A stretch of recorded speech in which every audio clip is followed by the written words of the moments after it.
All right, guys. So I'm trying this out. I did the. If you watched yesterday's video, I said that I will go live today. It's been a month or so since my last live. So yeah, I'll give it a few minutes. I'm at the school right now to get this set up. Hopefully the audio is going to be okay, and I'm going to open up the chat on my laptop as well, so I don't miss any comments. Yeah, I'll give it a few minutes. Hopefully, since today is Saturday afternoon, right? Let's have some fun. Let's have some hangout. So this is going to be likely my second last live stream before I go to China. Yeah, just give me just a couple minutes, and hopefully more people can join. I think the last live stream at the peak, I had maybe 150 people, and yeah, hopefully I can get a bigger audience. So it looks like someone has joined. Hopefully people can hear me. Just want to make sure this is actually working. Welcome, guys. Yeah, I'm just getting set up. Just give me a moment. I'm going to open up this on my phone, my laptop. Hopefully it's working.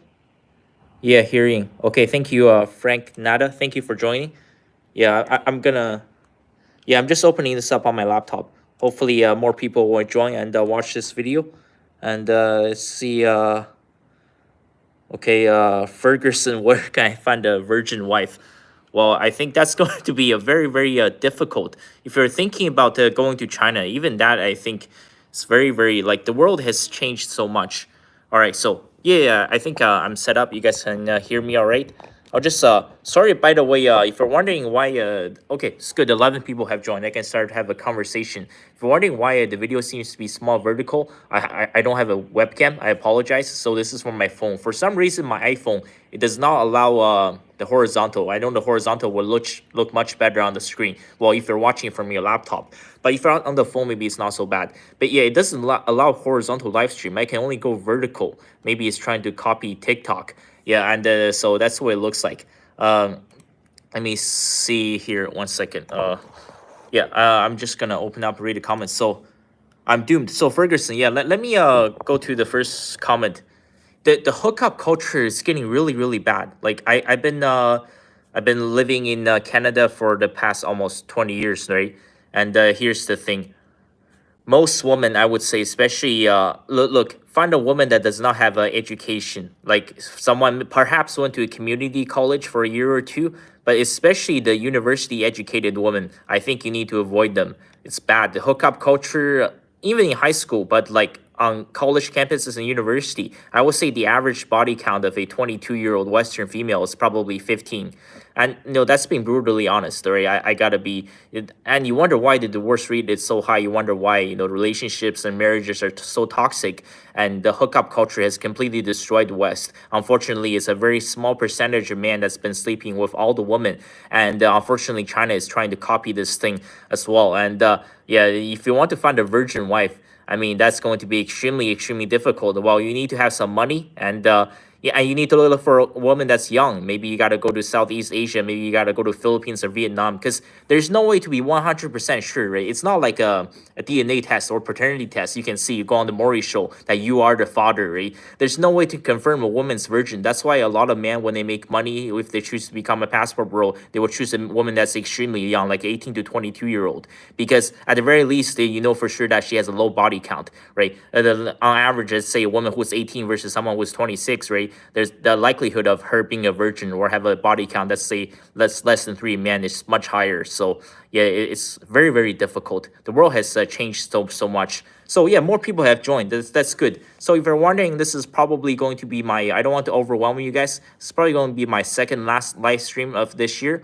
Once I'm back in China, I will have some issue with the internet. Obviously, I don't think I can actually do a live stream, because well, I can try to do it, but the thing is, the connection is going to be so slow. It's just going to be spinning and spinning. It's going to be buffering, and it's going to destroy the whole thing. So I will do this live stream, and I think on election night, I'm actually leaving right after the election, so I got some time. Then we'll do another live stream. So that will be my last one for probably 7 months. So there won't be a live stream for a very, very long time. Well, I mean China. And after I get back and match and we can do this regularly, I think it's a good way to interact with the audience. And and so far I've done I think 4 live streams since my audience has started to grow. And I think on average I can get between 150 to 180 people at the peak to join. So yeah, it's good. We can have some kind of conversation. Hopefully, if you joined this live, you probably watched my video yesterday. So let me see. Read some of the comments. Uh, I'm no. If you're wondering, let me give you a shot of the background. It's a little bit messy, but yeah, it's an empty classroom. It's quite nice on the weekends at the school because there's nobody here, right? If the people want to study, they're not on campus. So it's just this. I'm just sitting in an empty classroom at the school.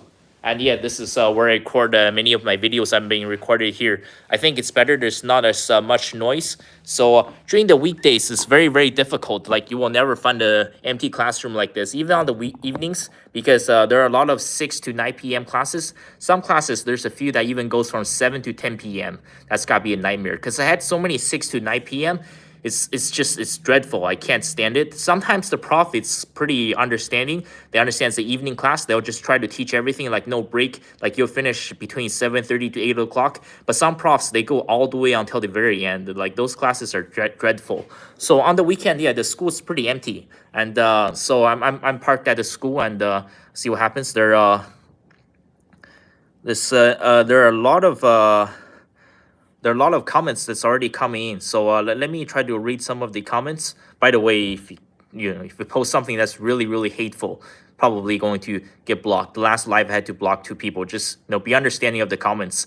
Let me see. Okay. Are you going to visit Chinese matchmaking event for footage in the future?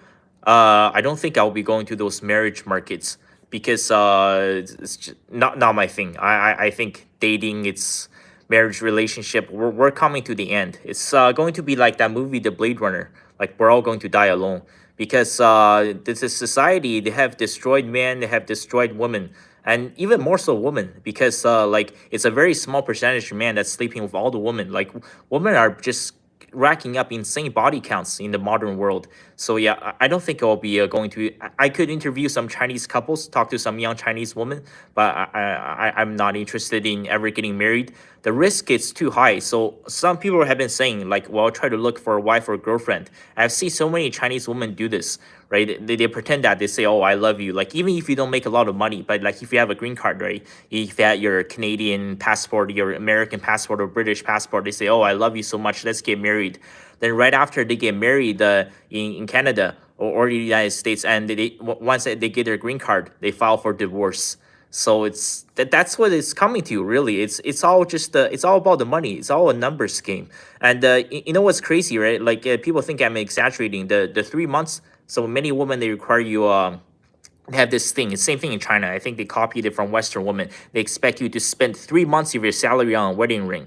First of all, okay, if you're making 100,000, which most women in the West, right, they want their man to make minimum 100,000. If you make 100,000, and if they want you to spend 3 months of your salary on the wedding ring, that's a $25,000 wedding ring. If you're making 100,000 after tax, that's probably 70K. So they want you to spend 25,000 out of that 70K. That's like 35% of your income after taxes on the wedding ring. And you know what happens, right? Let's say if you propose to your current girlfriend, the first thing she will want to do is that, hopefully everything goes well, she will say yes, and she will do everything she can to find out how much you spend on that ring. And if you don't show her the receipt, if you don't show her the proof where she got it, she will try to dig up every single corner of the internet to find out, how much you spend on that ring. Or if she doesn't find out how much you spend on the ring, she will lose her mind literally within the first 4 hours. That's what I'm talking about. Like true love is dead, man. It's all about the money. Like if you have enough money in the world, you can sleep with any woman that you want to. Look at that guy from the Howard Stern show, right? I tell people, especially women, who says that, oh, women are not gold diggers. I'm like, there is literally concrete proof. I'm sorry to say, the guy Beetlejuice, right, from the Howard Stern show. Like, I mean, like Beetlejuice, that's pretty like In terms of physical attractiveness, I know I'm the guy talking about another guy. Beetlejuice has slept with hundreds of women, like truckloads of women. Look up Beetlejuice from the Howard Stern show. The fact that a guy like that can literally sleep with hundreds of women, it shows that, yeah, a lot of women, in the modern world are gold diggers. Because if he did not make any money from his appearance on the Howard Stern show, there's no way he can freaking sleep with hundreds of women. The only way that guy can get laid, is to, without his fame, right, is to probably pay a couple $100s to a stripper. That's the only other way. So that's what I mean. Like, it's all a money game now. Like, like marriage, relationships is a financial transaction from the man to a woman. It's the same almost anywhere in the world. You wonder why birth rates are collapsing. So let me read some of the more comments. Oh, thank you. Somebody sent a super chat. Well, I'll get to the super chat. Thank you, Mark Ogilvy. So this is from Canada. Thoughts on Canada's new birth rate of 1.26 per woman? I think the last update was 1.33 rate, which is a huge drop because I know the year before was 1.42. So Canada dropped by like nearly a tenth of a point. Thank you, Mark, for the $2. It's only going to get lower. And I don't even think Canada does not have like, in the United States, they have it. They have the birth rates by ethnicity and your religion. I don't think Canada has those stats. But I'm pretty sure, like if you just change it to like white woman, especially non-Christian white woman, I can bet you the birth rate is probably like 0.7. Like for white women overall, it might be 1 or 0.9. Like Canada is screwed, right? And it's an issue, right? I understand Canada is very desperate for immigrants because the birth rate is completely collapsing, but there's no way to win this. That's why I think, if people can afford to, you should leave. Because think about what's going to happen in November, right? So this follow up on Mark's question. Let's say I believe Trump is going to win. I think he's a 90% favorite. But let's say if Trump wins, do you know what's going to happen to Canada? Right now in the United States, there's estimated to be 25 million illegals in total, right? I think Biden and Harris, they've let in, before it was maybe 13 million, they've let in another at least 10 million. So 25 million illegals. When Trump wins in November, right, on January 20th, 2025, he's going to have a massive crackdown on illegal immigration. So a lot of these illegal aliens, they're going to feel extremely unsafe, right? And they're going to think, I'm going to get deported. Where are those people going to head to? They're going to head north of the border. They're going to try to cross into Canada. That's what's going to happen. So yeah, no matter who wins, if Kamala Harris wins, I think Canada is screwed. And if Trump wins, those 25 million illegals, at least 20 to 30% will try to make it to Canada. So Canada is screwed either way. Really think about it. It's a no-win situation. So yeah, like if you can, honestly, Mark, like get the hell out of Canada. The only thing that's holding me back is because of my debt. Hopefully, once I'm pretty much paid off my debt, I'd be getting the hell out of here. Because yeah, like just honestly, think about 25 million illegals. Think about just 20% of them, 5 million of them trying to come to Canada, right? Everything is already, the whole system is collapsing in Canada. So let me okay, more people are joining. That's good. Let me just grab a safe drink. Don't worry, it's just some tap water. I know it says McDonald's, and let me read some of the more of the comments.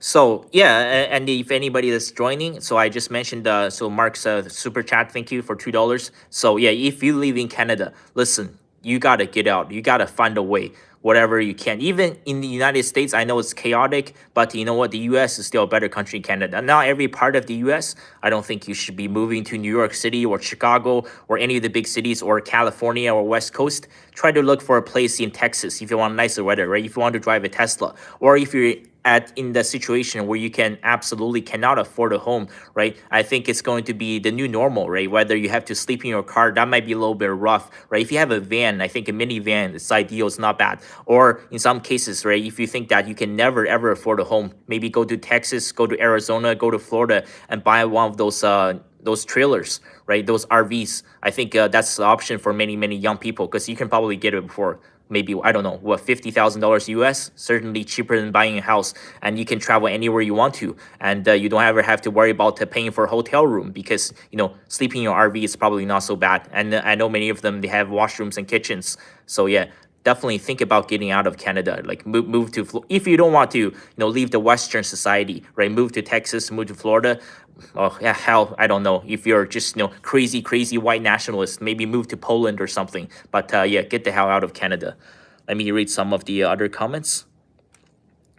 Yeah, I'm 23. It's gonna get harder as time goes on. Yeah, like it's a no-win situation. Think about it. I have to say, as a Canadian, like if I could vote, I will vote for Trump. But here's the thing, right? When Trump wins, there's 25 million illegals. They're going to try to come to Canada.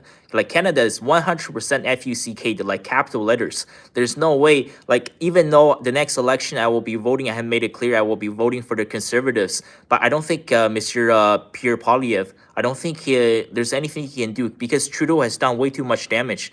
I don't think the policies can actually be reversed. So like you've already let in way too many immigrants way too fast. Like what's the Conservative going to do? And what's going to happen? Let's say the next 4 years. Let's say if they get a majority, right, 2025 to 2029, and people are going to realize that like Pierre Poilievre, he actually cannot save Canada. Then what's going to happen? Pete Carney is going to become prime minister. Who's next? Like Maxime Bernier, nobody can save Canada now. Like nobody. Like you, I don't know. You need LeBron James. Maybe you need Thanos, right? It's the damage is it's very very deep, right? I don't see a way out of this. And let me just read some of the comments. Okay, King Rama. So yeah, thank you, King Rama. You've donated many times to my channel. Are you going to visit Chinese? Oh yeah, I already covered that matchmaking events. So yeah, I don't think I will be going to the matchmaking event. I'm not going to be looking for a girlfriend, but I will have incredible contents. If you're wondering why I haven't, talked about China more in my videos, even though I'm called Chinese historian, because I just thought, I'll be going back to China and I'll be covering China for 2 years. So it makes more sense to cover the videos then, because if I do a video now, I can do another one in 6 months' time, which is, going to be multiple times better because it's going to be live on the location. It's going to be quite unique. And if you're just joining this live, yeah, this will be, I have one this month and I'll possibly have one more. Let's do election night coverage like a month from now. And let's see what's going to happen, right? The Electoral College. Then that will be my last live for probably 7 or 8 months. Then I'll try to do this once in a while when I get back. So let me see. Let me read some more comments. Are you in China? No, it's not going to be for another month. I think if you watch the previous video, I said that I'll be going back in November. I'm at the school right now. Okay, these people, have you ever tried touching grass? There's people leaving a bunch of troll comments. You have family in China to live with? Well, when I land in China, I'm going to be staying with my mom. So I will spend a little bit of time, even though it's not ideal, but I have to spend a little bit of time with my older sister. It was my mom's house, but she inherited it. And I think it'll be okay. It won't be that long, just temporarily. Also, I need to film some stuff in my hometown, and she's still living in my hometown. I'll find a way to get by. And also, I think my older sister, she's gotten older. Like she's 42 now. Like she's gonna be turning 43 like when I get back. So I think she's probably calmer as she's gotten older. I hope my mom has gotten calmer. So afterwards, my mom, she will probably take me to other cities like where she's staying right now with her current boyfriend. And my mom's hometown is Chengdu. If you're wondering, if you haven't heard of Chengdu, you can look it up. Very, very famous city. By the way, Joe Biden, he's visited Chengdu multiple times. Gorgeous city. So I will definitely have lots of contents coming from Chengdu as well. So that is my mom's hometown. Although I have never been to Chengdu, to make it clear. That's where my mom was born. But she moved to the Northeast when she was a kid, along with my grandparents. And I was born in the Northeast, which very, very cold, right? Extremely, extremely cold. So I got to Canada, I was used to it. And let me read some of the comments. Do you have family in China to live with? So yeah, I will be spending when I'm traveling too. I will be traveling with my mom because I had mentioned this before. In Chinese hotels, a lot of them, they don't accept foreign passports. Your options are very limited. I think it's okay if I travel with my mom because she's my direct relative. So I need to travel with her. Also, ever since the COVID, all the lockdowns, so basically in China, you need to have like your WeChat Pay. It's like the same thing in the United States if you have Venmo.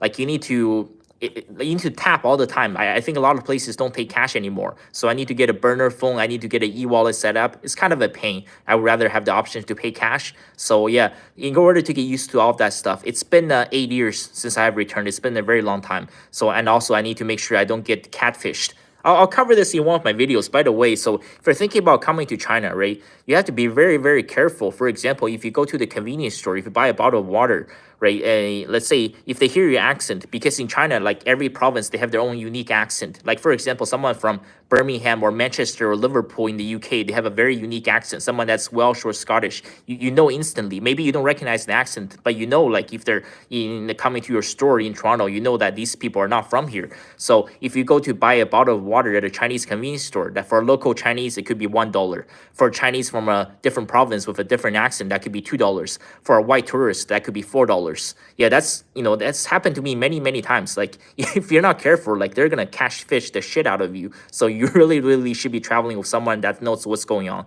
So that I'll be traveling with my mom. Okay, there's a super thank you. Oh, thank you so much. $28 Sking Rama. Super chat. Oh, well, there's no comment, so just thank you so much for the $28. Thank you for your support, and really thank you guys for all the support for this channel, and the fact that I can afford this trip. It's because so many of you guys have been watching my videos and donating to this channel.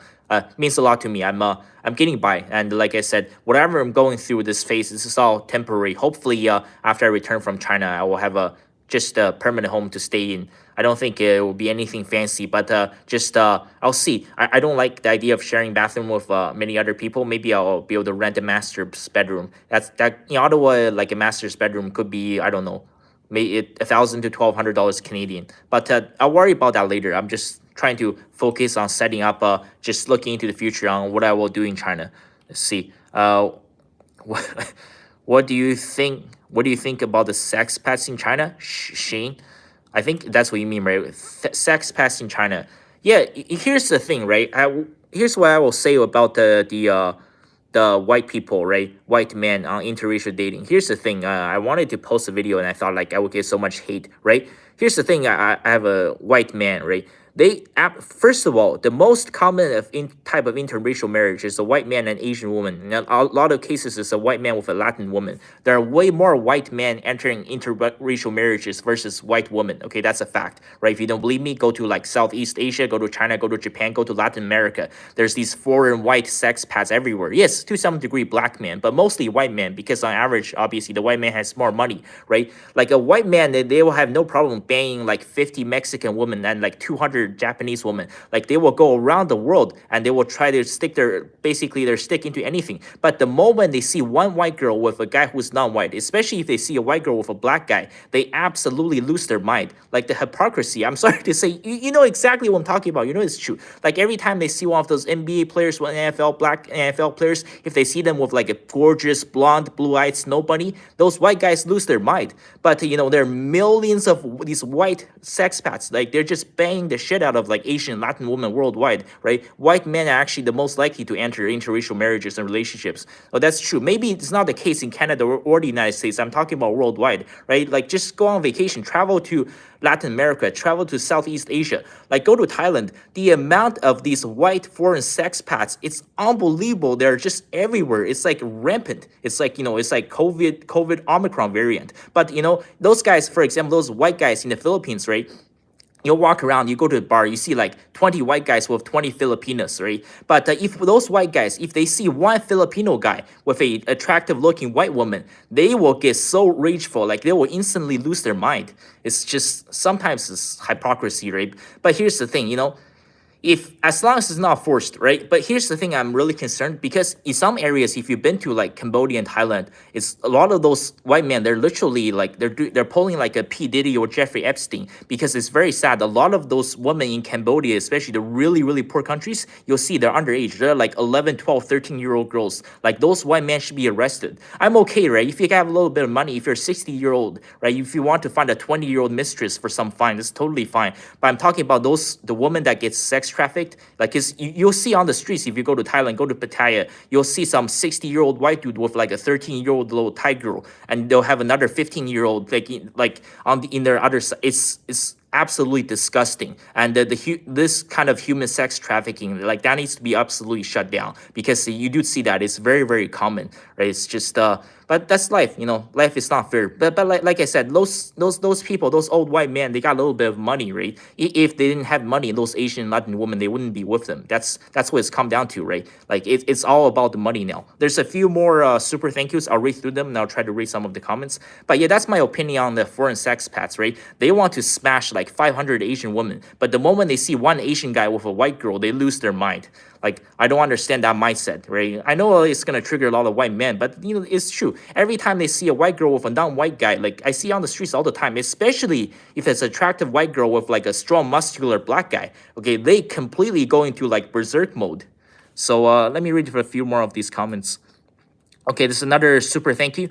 Okay, thank you so much, Scipio Africanus. Oh, thank you. You're my longest running channel member. So you've been channel member, I believe, for 14 months now. There's no, okay, it's just a super thank you. There's no comment. Thank you so much, Scipio Africanus. It's a very famous general. I hope I'm pronouncing that right. So yeah, I know you've been looking forward to my China series. I'm hoping at the earliest around Christmas, okay? If by January 1st, 2025, I don't have the series up and running, that means something bad has happened. So, just knock on wood, I'm praying. Hopefully everything goes well. Hopefully I don't get really, really sick. The reason why I won't start releasing the series in November is because so I'm returning to China in November. Here's the thing. I'm probably going to get sick. I've heard from a lot of people, especially after COVID, a lot of my coworkers have gone back to China. They said they were literally bedridden for a week or two. I don't know. There's some kind of a new variant that's flowing there. So when I get back, I could be just, I don't know. I could be really sick for a week or two. I may have to lay on the bed. And also, I have some homework to finish. It's a huge pain in the ass, but I have 2 classes that I'm taking online. One of the classes, I'm struggling. I'm at like a 50 right now. I gotta make sure I finish all my classes. So my final assignment is due on December 20th. By then, I'm going to be completely done. Like, finally, I'll be done with my degree, right? And hopefully, I can 100% focus on filming contents from China. So I'm hoping possibly around Christmas time. I think my first video you'll see from China is, me reuniting with my mom after 8 years. It's going to be quite emotional, right? She's been FaceTiming me a lot, but a lot of people in my family, I know we have a lot of crazy agreements, a lot of crazy stuff, but they're still my family. It's been 8 years, and yeah, I'm going to completely cut off my dad. I've already blocked him on every single basically way. There's no way for him to contact me, so I'm cutting him out of my life. So thank you, Scipio Africanus. Let me read some more of the comments. Yeah, hopefully I did ramble on a little bit about the interracial dating. Hopefully I answered your questions. But yeah, if you guys don't believe me, I'm serious. Go on vacation. Go to like Colombia, Venezuela. Even, in fact, most likely the next Prime Minister of Canada, Mr. Pierre Poilievre, he's a passport bro. He literally picked out his wife straight out of Venezuela. And she's not like Canadian-born Venezuelan. Like he just basically went to Latin America. He said, I'm gonna find myself a nice little Latina with a big booty, and he became a passport bro. Yeah, same with look at JD Vance, right? His wife is Indian. Like a lot of white men love to match with like non-white women, but when they see it the other way around, they can't take it. So, but yeah, let's move past it. Let's read some of the other comments. Are you a teacher? No, I'm not a teacher. So thank you.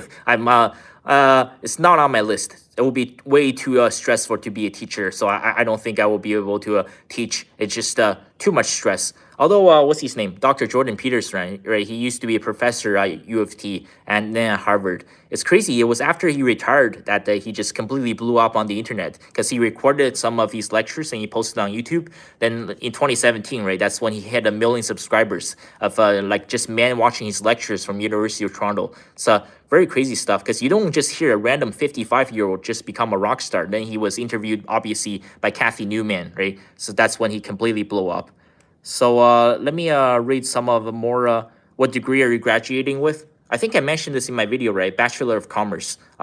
You'll see it in the future videos. By the way, the next video I will release on Monday. It's going to be 31 minutes. It's going to trigger a lot of people. I'm going to talk about why white people are going extinct, what I learned from white people and white culture in the past 20 years. So get ready for that. That video is going to be 31 minutes. Okay, so, and be ready. Like, it's definitely, you'll hear some stuff you haven't heard of before, and it will definitely trigger some people. So next week's videos, I'm also going to talk about, why black Americans, mostly Black Americans, why they're trapped in forever generational poverty. That video, I think, is going to be like 22 minutes. It will also trigger a lot of people. So be prepared. Next week's videos, at least 2 out of 3 videos, will definitely be very controversial, and it's going to cause some chaos. So, but well, that's why I want to talk about it. And, you got to keep things 100% honest with the audience.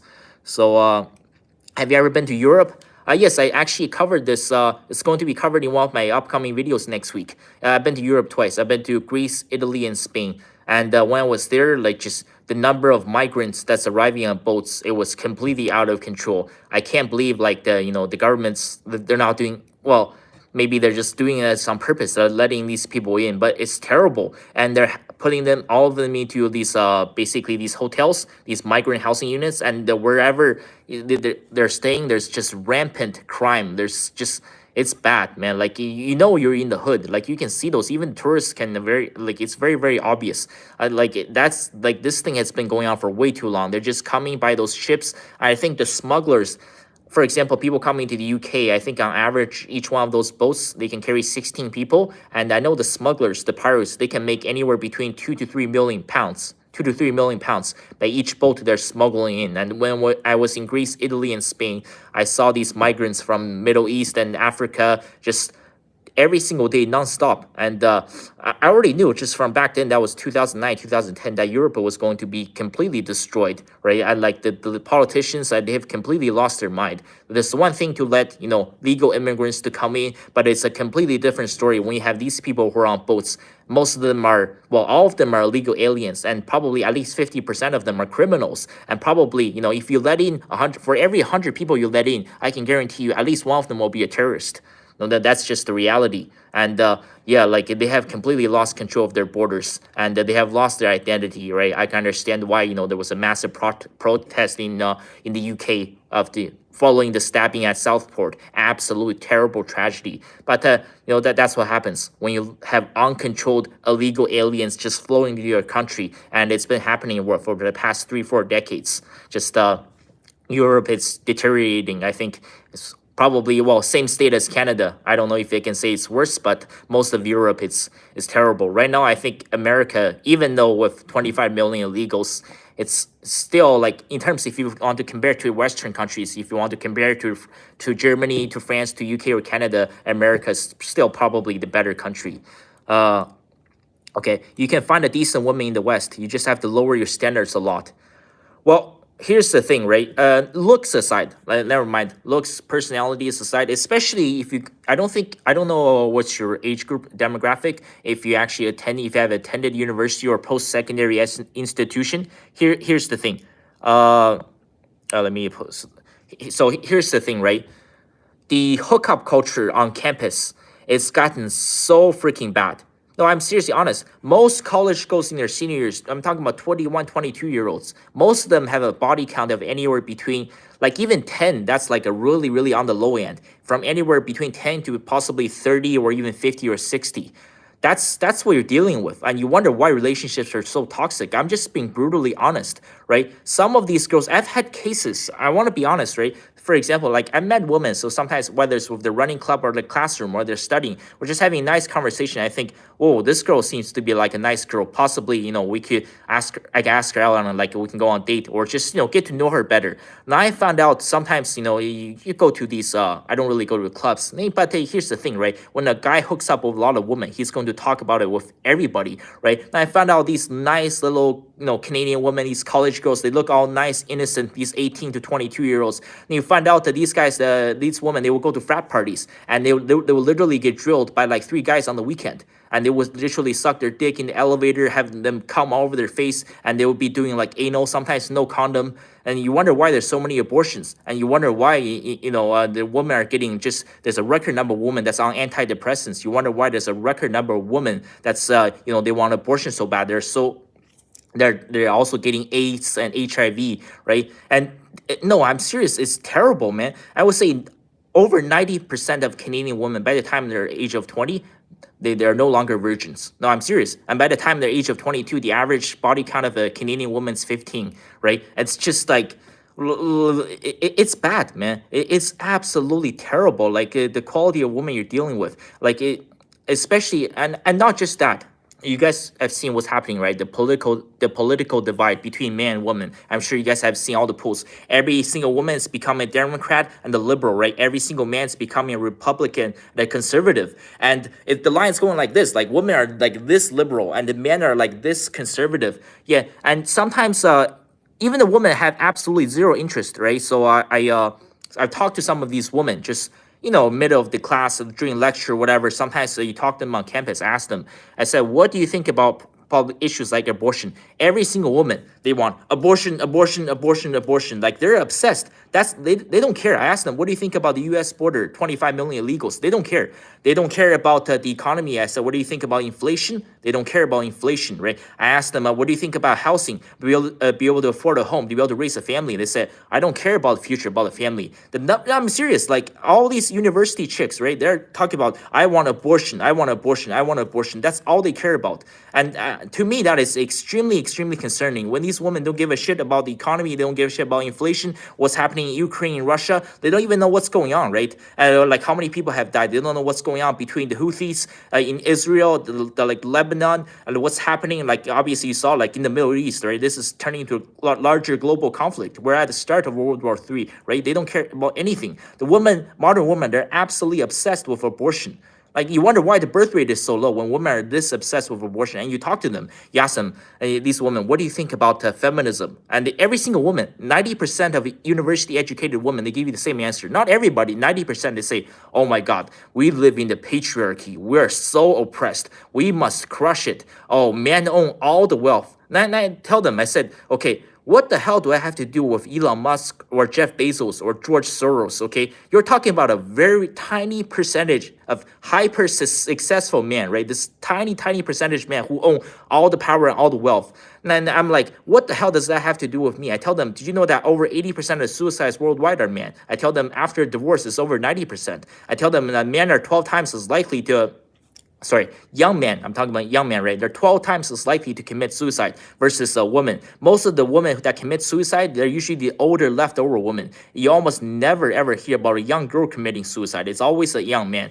I said that, men are 12 times more likely to get incarcerated, right? The vast majority of the people, 95% of people who die at work are men. 95% of people who suffer serious injuries, I'm talking about breaking their back, breaking their arm to the point where they have to start taking painkillers, like what I covered in this video, right? I'm talking about Oxycontin. Do not take the Oxycontin, okay? It's made in China. It's heroin in pill form. And so many Americans are dying from this, right? I talk about all the people who work the hardest jobs, the people who work at oil rigs, they're all men. I've had many of these conversations with these so-called feminists on campus, right? It goes into one ear, out the other. They don't care. And they've been following the same agenda for so many years. They're so woke, so indoctrinated, so brainwashed. And I'm like, there's no way these people can actually be a future, like, good wife material, because every single one of them hates men. Every single one of them, you ask them, they say, oh, we gotta crush the patriarchy. Like, it's just, it's unbelievable. And every single one of them has a double-digit body count. Like, dating worldwide is done, man. Like, every single woman is so hardcore liberal. It is almost impossible on college campus to actually find a woman that is a hardcore, true Christian, true conservative with true nuclear family values. Like, that's gone. Every single woman, they want sexual liberation, right? I talked to them. I said, do you think hookup culture is bad? They say, oh, that's a misogynistic idea. Like, the woman, yeah, they actually asking for sexual liberation. I'm like, that's actually the most misogynistic thing. Like, the guy has drilled the idea into you that women can just have sex without commitment like men. But so many women think they can sleep around without consequences. And I asked them, right, they say, oh, women are oppressed. We're not getting paid enough. I asked them, I said, why don't you work at an oil rig, right? Those people, especially look up the wages for people doing underwater welding. They pay like up to $100 an hour. I said, why don't women do those? And then they bring up topics like, oh, those things that are like, oh, muscular for men. I said, are men and women supposed to be equal? Well, then they say it's because they're told by their fathers or anybody that's by society. Those are jobs that are for men. They're not very feminine. It's not very ladylike. I asked them, don't you think porn and OnlyFans, are they ladylike? It's getting drilled by 5 black guys on Friday night and live streaming it to like 100,000, live streaming it to 500 guys to watch it. Is that ladylike?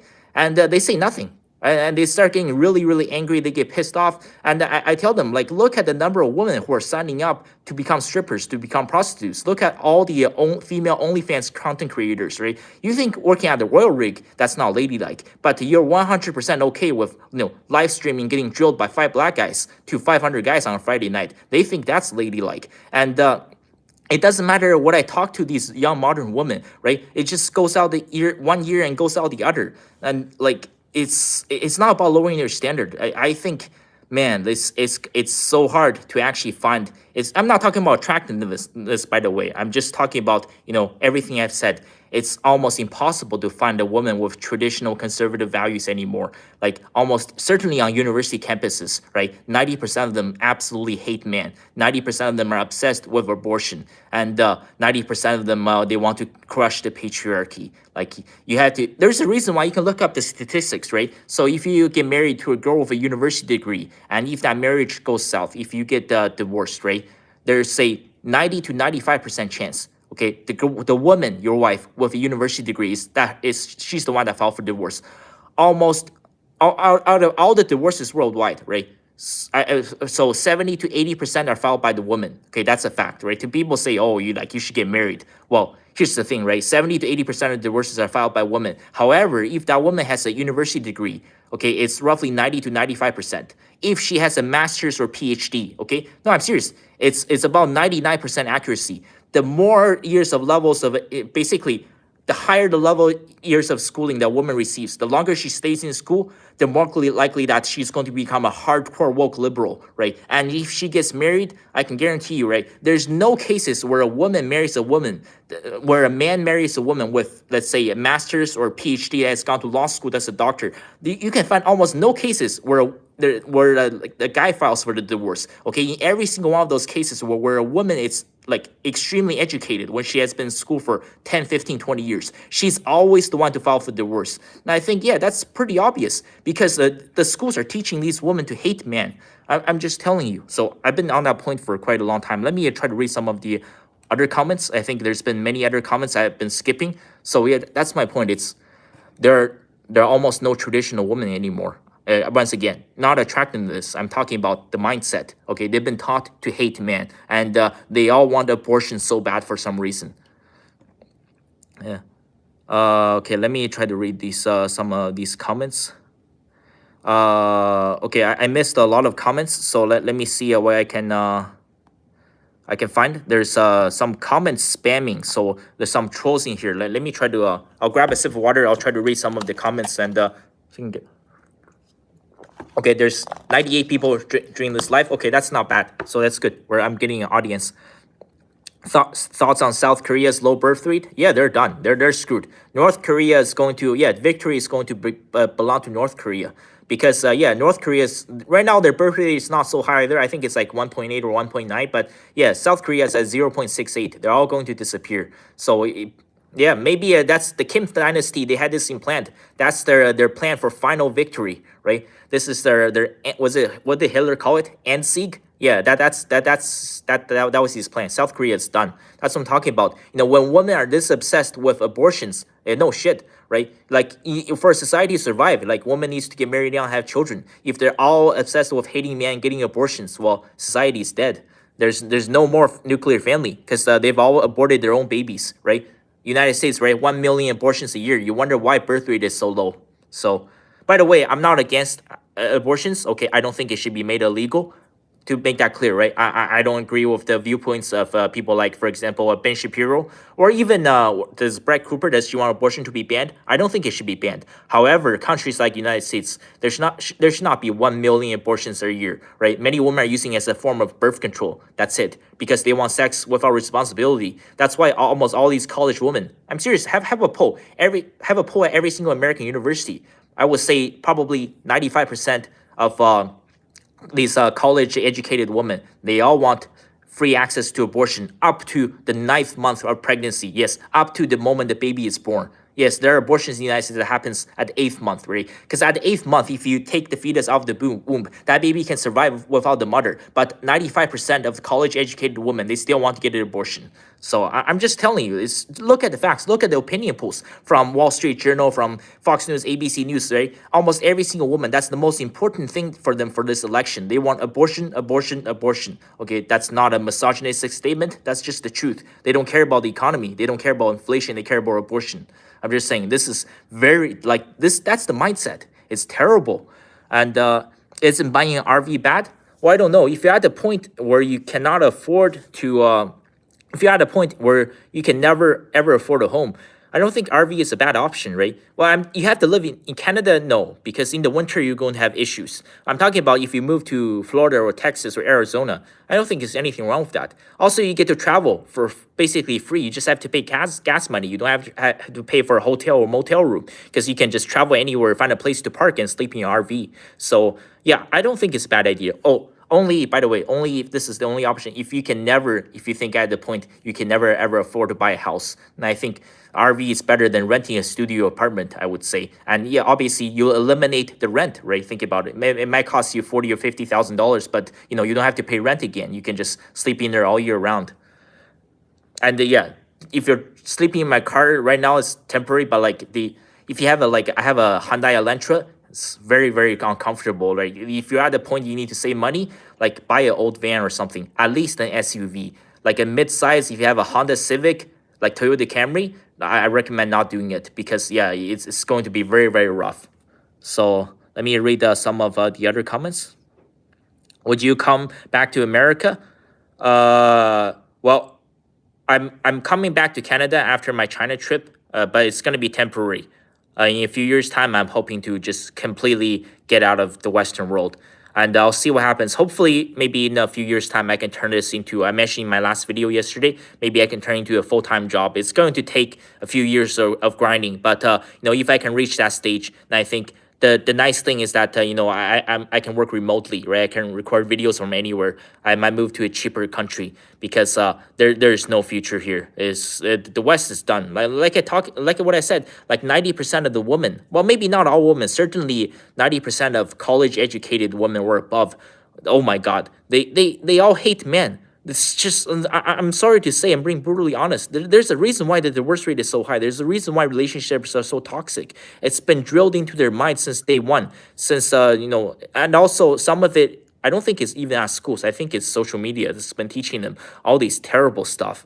But here's let me read some more comments. No girlfriend, why? Well, it's I literally watched my sister's second ex-husband, right? He was forced to jump off from a rooftop of a building.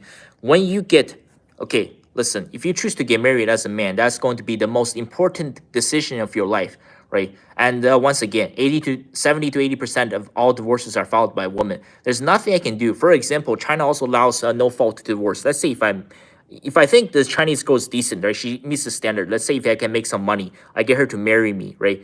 Let's say if I go on a business trip, I'm away for the weekend. One night she decides to get drunk. She goes to the bar. She has a threesome with some couple of dudes at the bar, random dudes at the bar. And afterwards, after she gets back, she confronts me. She says, I'm not happy. I want to get divorced. I want a no-fault divorce. There's absolutely nothing I can do. You have to realize the system is set up. It is the most sexist system. It is set up to destroy man. That's actually what my sister did during her first marriage. When her first husband, he stopped, basically his income dropped, right? And he wasn't able to provide like he was able to before. My sister, she went out and cheated with her first husband with multiple other guys. And then she filed for no-fault divorce. She literally said, I'm not happy. There's nothing I can do. And let's say we have a kid, right? And if that happens, right, I go on a business trip. She has a threesome with two other random frat boys at the bar. She files for no-fault divorce. I'm guaranteed to lose custody of the kid. Let's say I move her to Canada, right? And she can say that, you know what?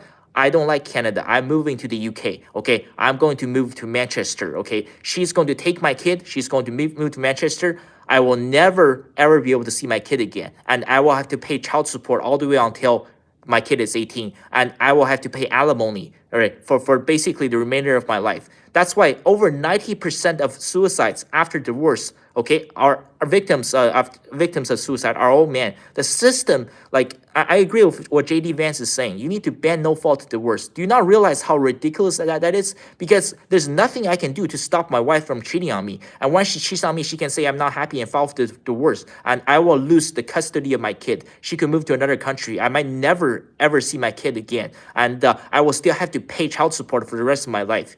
Right? It's a extremely okay. Do you know? Here's the thing. Do you know why I know it's controversial? When you get married, right? You ever look at the balance sheet? Since I'm studying Bachelor of Commerce, right? You know how the man always stands on the left hand side, the woman always stands on the right. Do you know why? When I tell people this as just a joke, it's because on the balance sheet, right? It's the same thing when you look at the income statement. Okay, all the assets on the one side, on the man's side, on the left hand side, then on the left hand side, all the liabilities on the right hand side. That's the woman. Yeah, because as a man, unless you can provide financially, you cannot get married. Men are the assets. And for a woman, it's getting married today under today's marriage laws. They're 100% liability because there's nothing I can do to stop my wife from divorcing me, right? That's how the marriage law is set up. She can literally go to the family court, which is, by the way, is a women's court. It's not a family court. It's the same anywhere in China and South Korea and Japan. And she can, at any moment in time, she can say, I'm not happy. I can do everything I can to make the marriage work. And if she says, I'm not happy, done. That's it. There's absolutely nothing I can do. Do you not realize how ridiculous that sounds? That's why so many women support this. That's why so many women are leaning liberal, because the Liberal Party of Canada and the Democratic Party of the United States are leaning towards women. Okay, they're basically this is their pitch. They say, oh, we're going to allow no fault divorce, but men get absolutely destroyed in no fault divorces. There's nothing I can do to keep my marriage together, right? I can do everything I can, and she can just one morning and say that, you know what, I'm not happy. I'm going to the family court. No fault divorce. We're done. So yeah, you tell me, right? Unless like the marriage and divorce laws changes, like getting married, I think as any guy getting married, doesn't matter how much money you make. I think you have to be absolutely insane to consider getting married. Look at all the richest people in this world, all divorced, right? It's for a reason. And so let me read some of the other comments. It's good. We have right now we're at 100 people.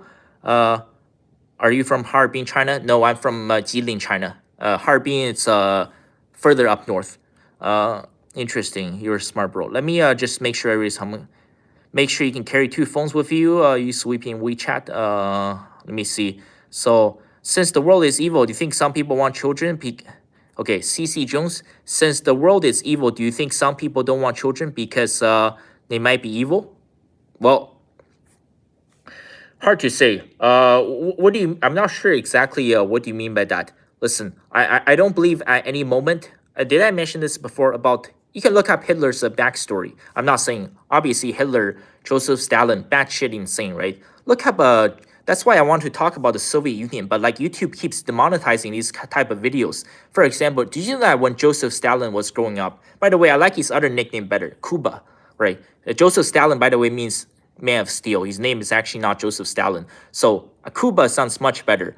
When he was growing up, his father, who was a raging alcoholic, he used to beat the living shit out of Joseph Stalin every single day. I believe every child, at the moment they're born, it doesn't matter, even if they're a victim of rape, I believe that child is innocent. But Joseph Stalin, as he was growing up, literally his father beat the living shit out of him every single day. He would just take off the belt and just whip him. He has like lashes and scars everywhere. At one moment, it was reported to be so bad, he was fully urinating blood for an entire week. Urinating blood. That's how bad it gotten. And why do you think he turned out so crazy? And I tell people, right, it's the same thing, right? A lot of people who turn out to be crazy, it's the direct consequences of the family background they're brought up in, right? Why do you think there's a massive problem? I tell the people it's not racist. In Black America, what's happening? If you're consistently seeing that 70 to 80% of the children are being raised by single mothers, there's going to be a massive, massive problem. And I mentioned this before about my dad, right? I don't think when he was born, like there was nothing wrong with him. He was 100% it's just innocent child. But because my grandfather, he was a serial rapist, right? Because he was a police chief, so nobody could do anything about him. And he used to viciously beat up. He has 5 sons in total. He viciously beat up every single one of them. Every day when he got off work from the police station, he would have a couple of hardcore liquors, and he would take off his belt, and he would just beat the shit out of all of his 5 sons. his older four brothers, they didn't turn out to be so crazy, but I think my dad, he got the worst of it. I do believe his story. He told me when he was growing up, every single day, 6 to 7 days a week, my grandfather, he just took off his belt and beat the shit out of him every single day up until he passed away. My dad told me he lost his father at the age of 23. So for 23 years, 23 years, right, for 6 to 7 days a week, he was viciously beaten by a belt. What do you think that happens, right? That's why he turned out to be batshit crazy. Look at the Adolf Hitler. First of all, Adolf Hitler was a bastard child, right? You should never ever have an affair with your cousin, because his father actually had an affair with his cousin. That's how Hitler was born, and his father was the exact same thing. He used to viciously beat the shit out of Adolf Hitler every single day. It got so bad when Hitler was 13, right? His brother actually ran away from home. That's why he turned out like that. First of all, he was an inbred, a bastard child. So from the moment he was born, it was probably something was already wrong with him, right? Could be a little bit slow, could be just some damage in the brain. But I think the fact that he turned out to be so evil was because his father beat the shit out of him every single day, and that's the number one issue, right? I don't believe children are born evil. It's the environment that they're brought up in, and this is the issue. The reason why we have all this problem, we have all this gun violence, we have these gang shootings, right? All this crime, we have the school shootings, terrible fentanyl use, everything that's happening. It's because the nuclear family is gone. That's why we have all these issues, right? Everybody is just completely batshit insane. This would not be happening if, let's say, the divorce rate in America was 5%. If America did not allow no-fault divorce. If abortion was, let's say, instead of 1 million abortions, there was only 50,000 abortions a year. Only extreme cases. I'm talking about only rape and the results of incest. Only those abortions, even up to the 9th month, I think, perhaps that's okay. But 1 million abortions a year, if these things didn't happen, if there was, almost no divorces, if everybody was brought up in a stable nuclear two-parent household, there will be almost no crime in America. Okay, I'm just telling the honest truth. And the statistics, look up right now, look at which state is, for example, that there's rampant crime. Look at Mississippi, for example, right? I'm sorry to say, Jackson, Mississippi, right? One of the most dangerous cities in America. I'm not trying to be racist or anything. Look up the racial demographics of Jackson, Mississippi. Over 80% black. One of the most dangerous cities in America, right? And here's the thing. Look up the fatherless, look up absent of fathers, right? In the state of Mississippi, right? How many children are born out of wedlock in the state of Mississippi? Over 50%. In Jackson, Mississippi, how many children are born without a father, are born raised by a single black mother? Over 80%. I'm serious. In Jackson, Mississippi, over 80% of the black children are being raised by a single black mother. And you think there's going to be no consequences? Obviously, there's going to be severe consequences. That's why those kids are so angry. That's why those kids are running away from home. That's why, they're joining gangs. That's why, they're pulling their pants down. They're holding guns sideways, because there's no father in these people's homes. That's what's happening. That's what happens when you remove the father from the family. Look up every single city. Look up their crime rate statistics, and don't look up the racial background. Look up the religion or ethnic background. I want you guys to look up this stat. Look up how many of the children that's committing crimes in these high crime areas, how many of them are being raised by a single mother. Okay, that's it. Look up if they have statistics, let's say on OnlyFans, and people who are becoming strippers, right? People who are becoming porno stars. I can guarantee you almost every single woman who chooses to become OnlyFans content creator, who chooses to do all of those things on the internet, every single one of them are being raised without a father. It's 100% guaranteed. Look up, what's her story? Riley Reid, right? Riley Matthews is her real name. One of the most successful porno stars, right? She was being raised by a single mother. And she said in many interviews that basically, she has virtually had no contact with her father at all. Her mom, the reason why she allows this is because that she has to share some of her earnings with her mom. And every time she refused to give her mom money after doing a scene, her mom will lose her mind. She would start to emotionally and physically abuse her. And she would not allow Riley Matthews to contact her father. She spent her entire childhood without a father. That's why she became a porn star. It's the same thing with Lana Rhoades. What's her name? That blonde girl, Molly Littell. Is it Molly Little? That blonde girl. Okay, she grew up. She spent her entire life. She was raised by a single mother, and it was her mother who pushed her into doing OnlyFans, especially into doing interracial porn with black men. It was her mother who told her to do that, and she has had no contact with her father for the last God knows how many years. She has basically never ever seen her father. Okay, this is what happens. If there's no father in the family, the son's going to become a criminal, the daughter is going to become an OnlyFans hoe. That's it. That's what's happening. And yeah, the world is screwed. Maybe not having children is probably not the worst idea. And I'm sorry to say, it's the brutal, honest truth. Look up. Okay, don't look up ethnicity, right? Look up all the people who are committing violent crime. And I'm not talking about Ponzi scheme. I'm talking about murder, rape, looting, right? And look up the background on every single one of the criminals. How many of them grew up without fathers? Okay, I would say it's probably 98%. If you grow up without a father, you have no chance in this world. I'm just telling you. Okay, how long will? Sorry, I went on for a pretty long time, but yeah, well, there's 110 people. This is good. There's more people joining. Let me read some more of the comments. By the way, yeah, this live is going to like, I'll save it after I'm done, so people, if they want to, they can watch it later. I'll be in China for 170 days. Yeah, I'll be filming almost every single day. That's the goal.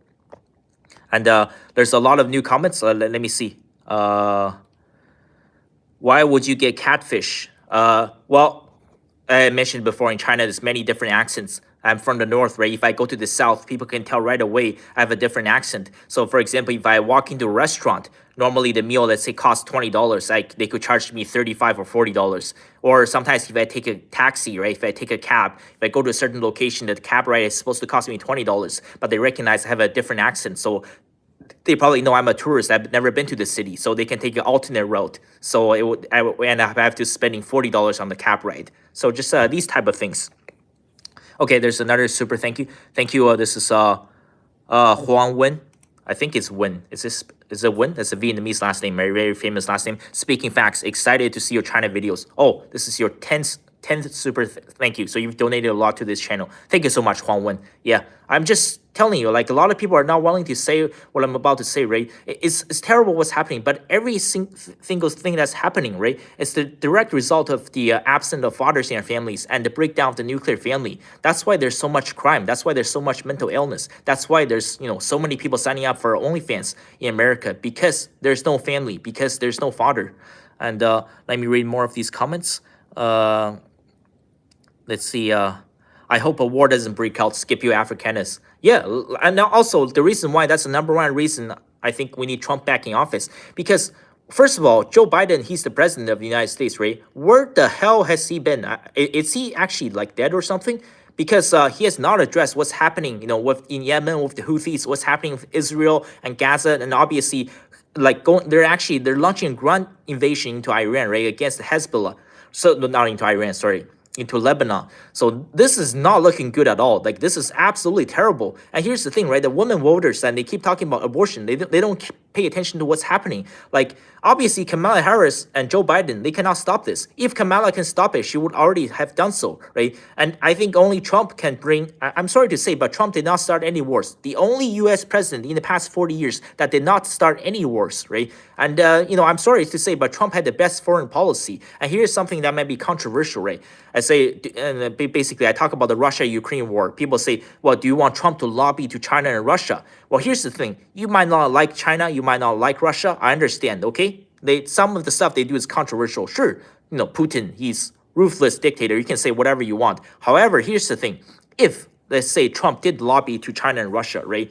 If China and Russia joined NATO. In fact, if just one of those countries, like, why do they have to be the enemy? If Russia joined NATO, right, there would be world peace. That's it. Because China will not be able to do anything on their own. In fact, if China joined NATO, right, that's it. There will be world peace, because Russia would not be able to do anything. And basically, under Biden and Harris's policies, they're constantly pulling China and Russia together. That's why we got all this crazy stuff. And obviously, they've alienated Iran, Saudi Arabia, and there's obviously the couple other crazy ones like North Korea. So they're trying to form this pact. And China, believe it or not, they might not like India, but they're trying to, there's a shift of wealth from the global south, from the global north to the global south. And there's definitely a rise of BRICS. Right now, China, they might not like India, but they're definitely trying to pull India to becoming their allies. It is, after all, the most populous country in the world, and they're trying to pull South Africa together. So they're forming this new BRICS alliance, right, along with Russia, right? So if just one of those countries, if China or Russia joined NATO, that's it. There will be world peace.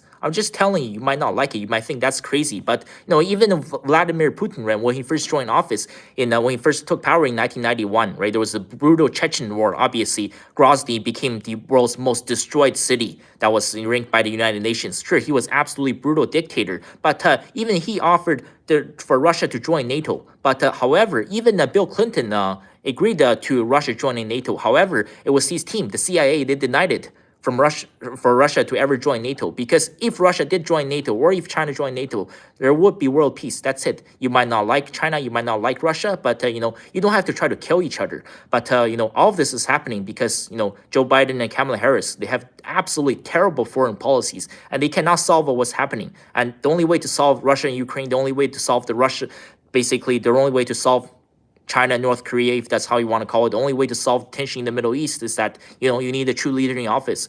And I'm sorry to say, Kamala Harris, she's not going to be able to do anything. Trump needs to come back to office. And let me read this. Let me read more of the comments. Canada, Toronto, Ontario is unlivable. Yeah, it's literally the car theft capital of the world now. 120,000 cars were stolen in Toronto last year. Like, holy shit. They say diversity is our strength, right? That's what they say. Diversity is our strength. But yeah, that's what Justin Trudeau has done with Canada.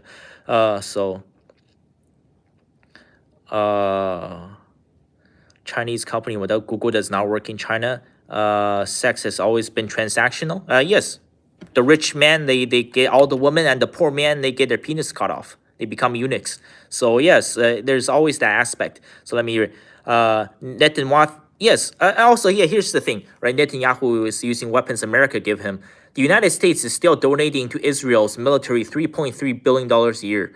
Absolutely outrageous. Like, America needs to, like I said, why the hell does America need 750 to 800 military bases around the world? This is all 100% insanity, right? America does not need to be part of any of this. All those military bases need to be shut down. There's 200,000, upwards of 200,000 American troops that's being stationed overseas.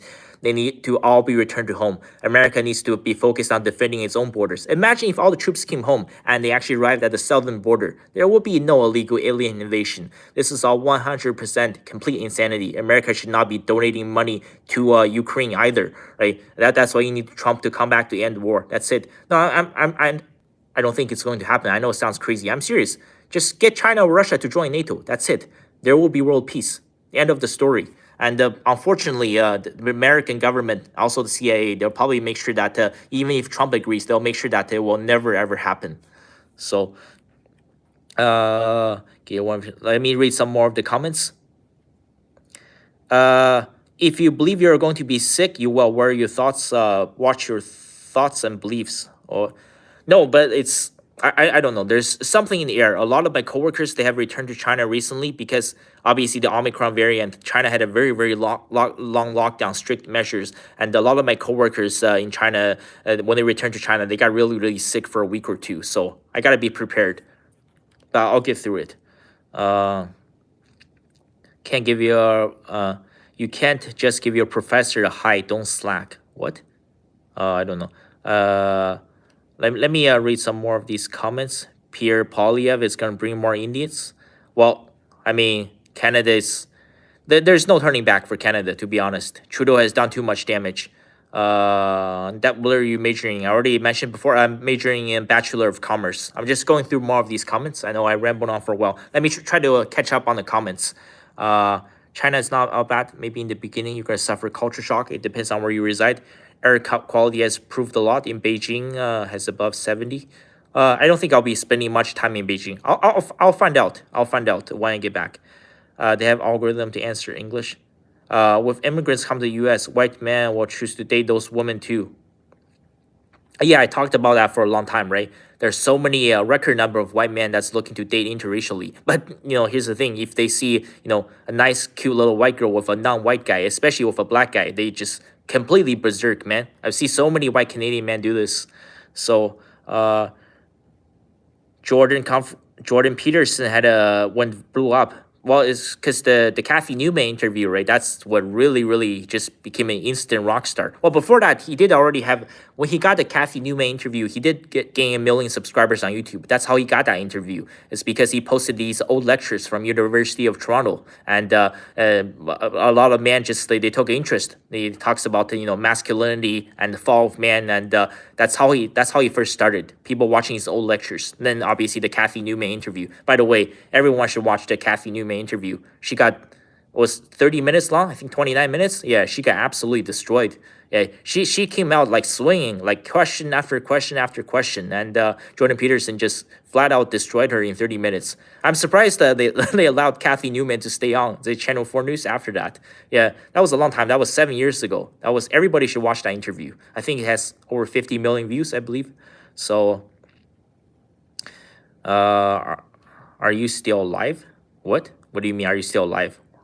I mean, just some of these comments are trolls. Let me try to read actual real comments. You got it, you got it backwards, bro. Ethnic women chase the white guys. Well, if that's what you feel like, that's that's your opinion. But there's a record number of white men that's entering interracial relationships and marriages. Also, part of the reason why the white population is dropping, right? I think part of the reason is also because a lot of white women have been destroyed by radical woke ideologies. They've been taught to hate men. So you wonder why the birth rate is so low, right? The number one issue for them is abortion. No, I'm serious. Like, go to a university campus to talk to these women about abortions. That's always the number one thing on their mind. It's like, how can I get access to abortion? So up to by the way, I'm not talking about plan B. I'm talking about up to the 9th month of pregnancy. There are women, like most university educated women, cannot actually support that. If a woman is 37 weeks pregnant and she wants to abort, that is literally a baby, because if you actually remove it by C-section, that baby can live on its own. And most 80 to 90% of Canadian college educated women, they still want abortion up to the 37th week of pregnancy. I think, yeah. I think that part of the reason why so many white men are becoming passport bros, because they realize these white women, they have lost their mind. But the black guys, they will always pick them up. They still want the snow bunnies. So, let me see. I'm a black man. Appreciate your take on different cultures, Ferguson. Oh, thank you. So, but yeah, the also, what's happening in Black America has been happening since the 1960s. The world is screwed, because if you look at the divorce rates in China, Japan, South Korea, it's all over 50%, right? Record number of children, hundreds of millions of these Asian kids that are they're growing up without fathers. And, there's no future for those societies, right? Unless the government that has a drastic change, right? Like, no fault divorce needs to be 100% illegal. Unless they do something about the absence of fathers in these homes. If you continue to see this trend where hundreds of millions of Asian kids are being raised by these single Asian mothers, the society is going to end. You'll see rampant crime and drug use on the street. No doubt about it. This is true anywhere in the world. So, let me see. What would you study if you weren't studying Bachelor of Commerce? Happy with my program, even though I'm in a lot of debt. I'm about to graduate. So I don't think I would change my major. I will stick to whatever it is. And I'm here for a reason. So yeah, I wouldn't change it. Okay, let's see. Kabir Kapoor, why so much hate women? They're doing what is best for them. There's no way men can do what's best for them. Nobody's willing to sacrifice, so be it. So tough times, society will behave. No, I'm talking about the issue. So first of all, Kabir Kapoor, thank you for your comment. Here's the thing: it's not hate on women, right? What I don't understand. So right now, if you look at the world issues right now, don't you think we need a solution to find, like, how many people have died in Gaza? Absolutely terrible tragedy. Should have never ever happened. Would have never happened under Trump, right? This only happened because of Joe Biden and Kamala Harris and their foreign policies. So right now, what's happening with Iran, what's happening with Hezbollah, with the Houthis, with Israel, right? How many people have died? How many people are going to die? Like, over 1 million people have died in Ukraine and Russia, right? I think that's the number one issue that needs to be talked about during this election. How are you going to prevent the world going to World War III? Because if that happens, we're looking at tens of millions, possibly hundreds of millions of deaths, right? That's what needs to be talked about. But now the women I talk about on college campuses, they care about these topics, right? And they just want to talk about abortion, right? I think at some point you have to have your priorities mixed up. For example, let's say someone who is extremely, extremely woke. I'm talking about those BLM protesters. They say, "Oh my God, I'm so oppressed. Oh my God, so much racism from white people." Let me ask you. Let's say I'm not denying this racism, but I don't think it's your number one priority. Let's say if you're a black man that's making $35,000 a year, you're struggling in the United States, right? You're on food stamps, right? And you can't you don't have enough money to pay rent. You're gonna be like $200 short for rent this month. You can't have enough money to pay for your cell phone bills, right? You're worried about putting a roof over your head. You're wondering why you're wondering how long you're gonna be eating basically a craft dinner on the instant noodles for the next 3 months, and you're trying to budget everything out. Okay, what should be your number one priority as a black man that's struggling, that's making $35,000 a year? Well, you have to probably pick up a second job to make more money so you can make rent this month, right? That should be a number one priority. You shouldn't be going around and say that, "Oh my God, I'm so oppressed by white men. They're so racist towards me." By the way, yeah, I fully acknowledge, yes, I realize, there is racism happening. Everywhere you go in the world, there's racism. But, you got your priority mixed up, right? Because so many of these women, I talk to them about Russia and Ukraine, they don't care. They say, "Oh, I don't care about what happens to Russia or Ukraine. I don't care about how many people die in the Middle East. I don't care about the economy. I don't care about inflation. I just care about abortion." And here's the issue. That's not hate on women. I'm telling you, but like that's crazy. Don't you think that's a little bit ridiculous? Like you got your priorities mixed up. Like right now, especially if you live in Canada, your number one concern should be about immigration, right? Illegal immigration, people coming as foreign tourists and they overstay their tourist visa, they get their PR. There's a population explosion because of it, right? International students, temporary foreign workers program, like Trudeau increasing Canada's legal immigration target to 500,000 people per year. You wonder why your rent has doubled in the past 9 years. You wonder why your mortgage payment has basically tripled in the past 9 years. You wonder why nobody can afford to buy a home. That should be your number one concern. It should not be abortion. Okay, by the way, I'm not advocating for abortion to be banned. I'm talking about a lot of women that have their priorities mixed up. I don't know why they're so obsessed with getting abortion. Also, here's this, like what I said, you wonder why the birth rate is so low, right? Every woman, every college educated woman wants abortion so bad. It's, man, like this generation is done, and the world is finished. It's, I don't know. Well, there's still good women out there. Maybe just college campuses seem to be extremely bad. I would say if you're a Western male, if you're looking for a wife, avoid women that's university educated.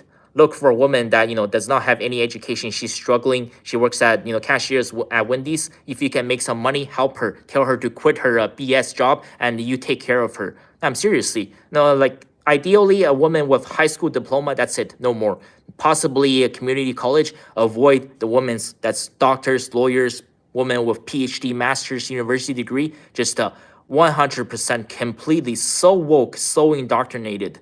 Yeah, just yeah, if you guys think I'm lying, like we should talk more about abortion. I'm serious. Have more debates. I wish more content creators traveled to different universities and brought up the topic of abortion. You will see 90% of these women on college campuses, that's all they think about. They don't care. You talk to them about Russia, Ukraine, they don't care. I tell them, do you know over 1 million people have died? I told them, I said, it's because of Joe Biden and Kamala Harris. I said, Trump can end this war if he comes back in office. And they tell me, oh, I just want abortion. I'm sorry, that's brutal, honest truth. That's what I've learned from a modern woman in the past 4 years at university. So let me read some more of these comments. They're doing on purpose immigration. Oh, by the way, so Monday's video, okay, it's going to be very controversial, released on Monday afternoon. So 31 minutes. Yeah, I'm going to talk about the fall of the white population, why they're going to extinct. Yes, the corporations, the CEOs, they want this. This has been orchestrated. However, white people, they did something terrible. The 60s, 70s, and 80s, there's a terrible, I would say, I talk about black culture, right? Asian culture, white culture, I would say specifically white Canadian culture. They did something terrible during the course of those 30 to 40 years that led to corporations and CEOs to want to bring in tens of millions of immigrants. So I will cover this in a 31-minute video on Monday. You will see I'm talking about the fall of the white population and why corporations want to replace them with tens of millions of immigrants. So yeah, get ready. That's going to be coming out on Monday. Yes, it is being planned. Are you planning to visit parks in China to find a wife? No. Once again, I'm not looking for a girlfriend or a wife. So, first of all, I mentioned before, I'm in a lot of debt. So I gotta pay off my debt first. Then, if I can make some money, if this channel becomes successful in a few years, I will try to look for someone. But I do definitely care about a woman's past. I don't want a woman with a 35 body count, right? So probably look for someone that's much younger, and probably look for a woman with no higher than a high school diploma. And yeah, if I can make enough money to take care of her financially, I would tell her to quit her job. But yeah, I would definitely avoid a woman with a 4-year university degree, because those are the worst ones, to be honest. I think, part of the reason why so many white men are becoming passport bros, even JD Vance. I'm very surprised that he married an Indian woman, but that's his free choice, right? Attend one of these events. I think very intelligent, very articulate, only 40 years old. I think it's gonna be a powerhouse politician, powerhouse VP, and if he wins the election. So let me see. Uh, it is freedom better than patriarchy. Okay, I'm gonna skip some of these. Women should get mad when I go out, put a condom at uni.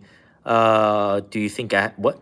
Women would get mad when I go out and put on condom at uni. When they would say, "What do you think I have STD?" No, it's true. I saw a lot of these at house parties. A lot of women are having unprotected sex. I think that's the reason why all these college girls, they want an abortion, because they want to have unprotected sex without consequences.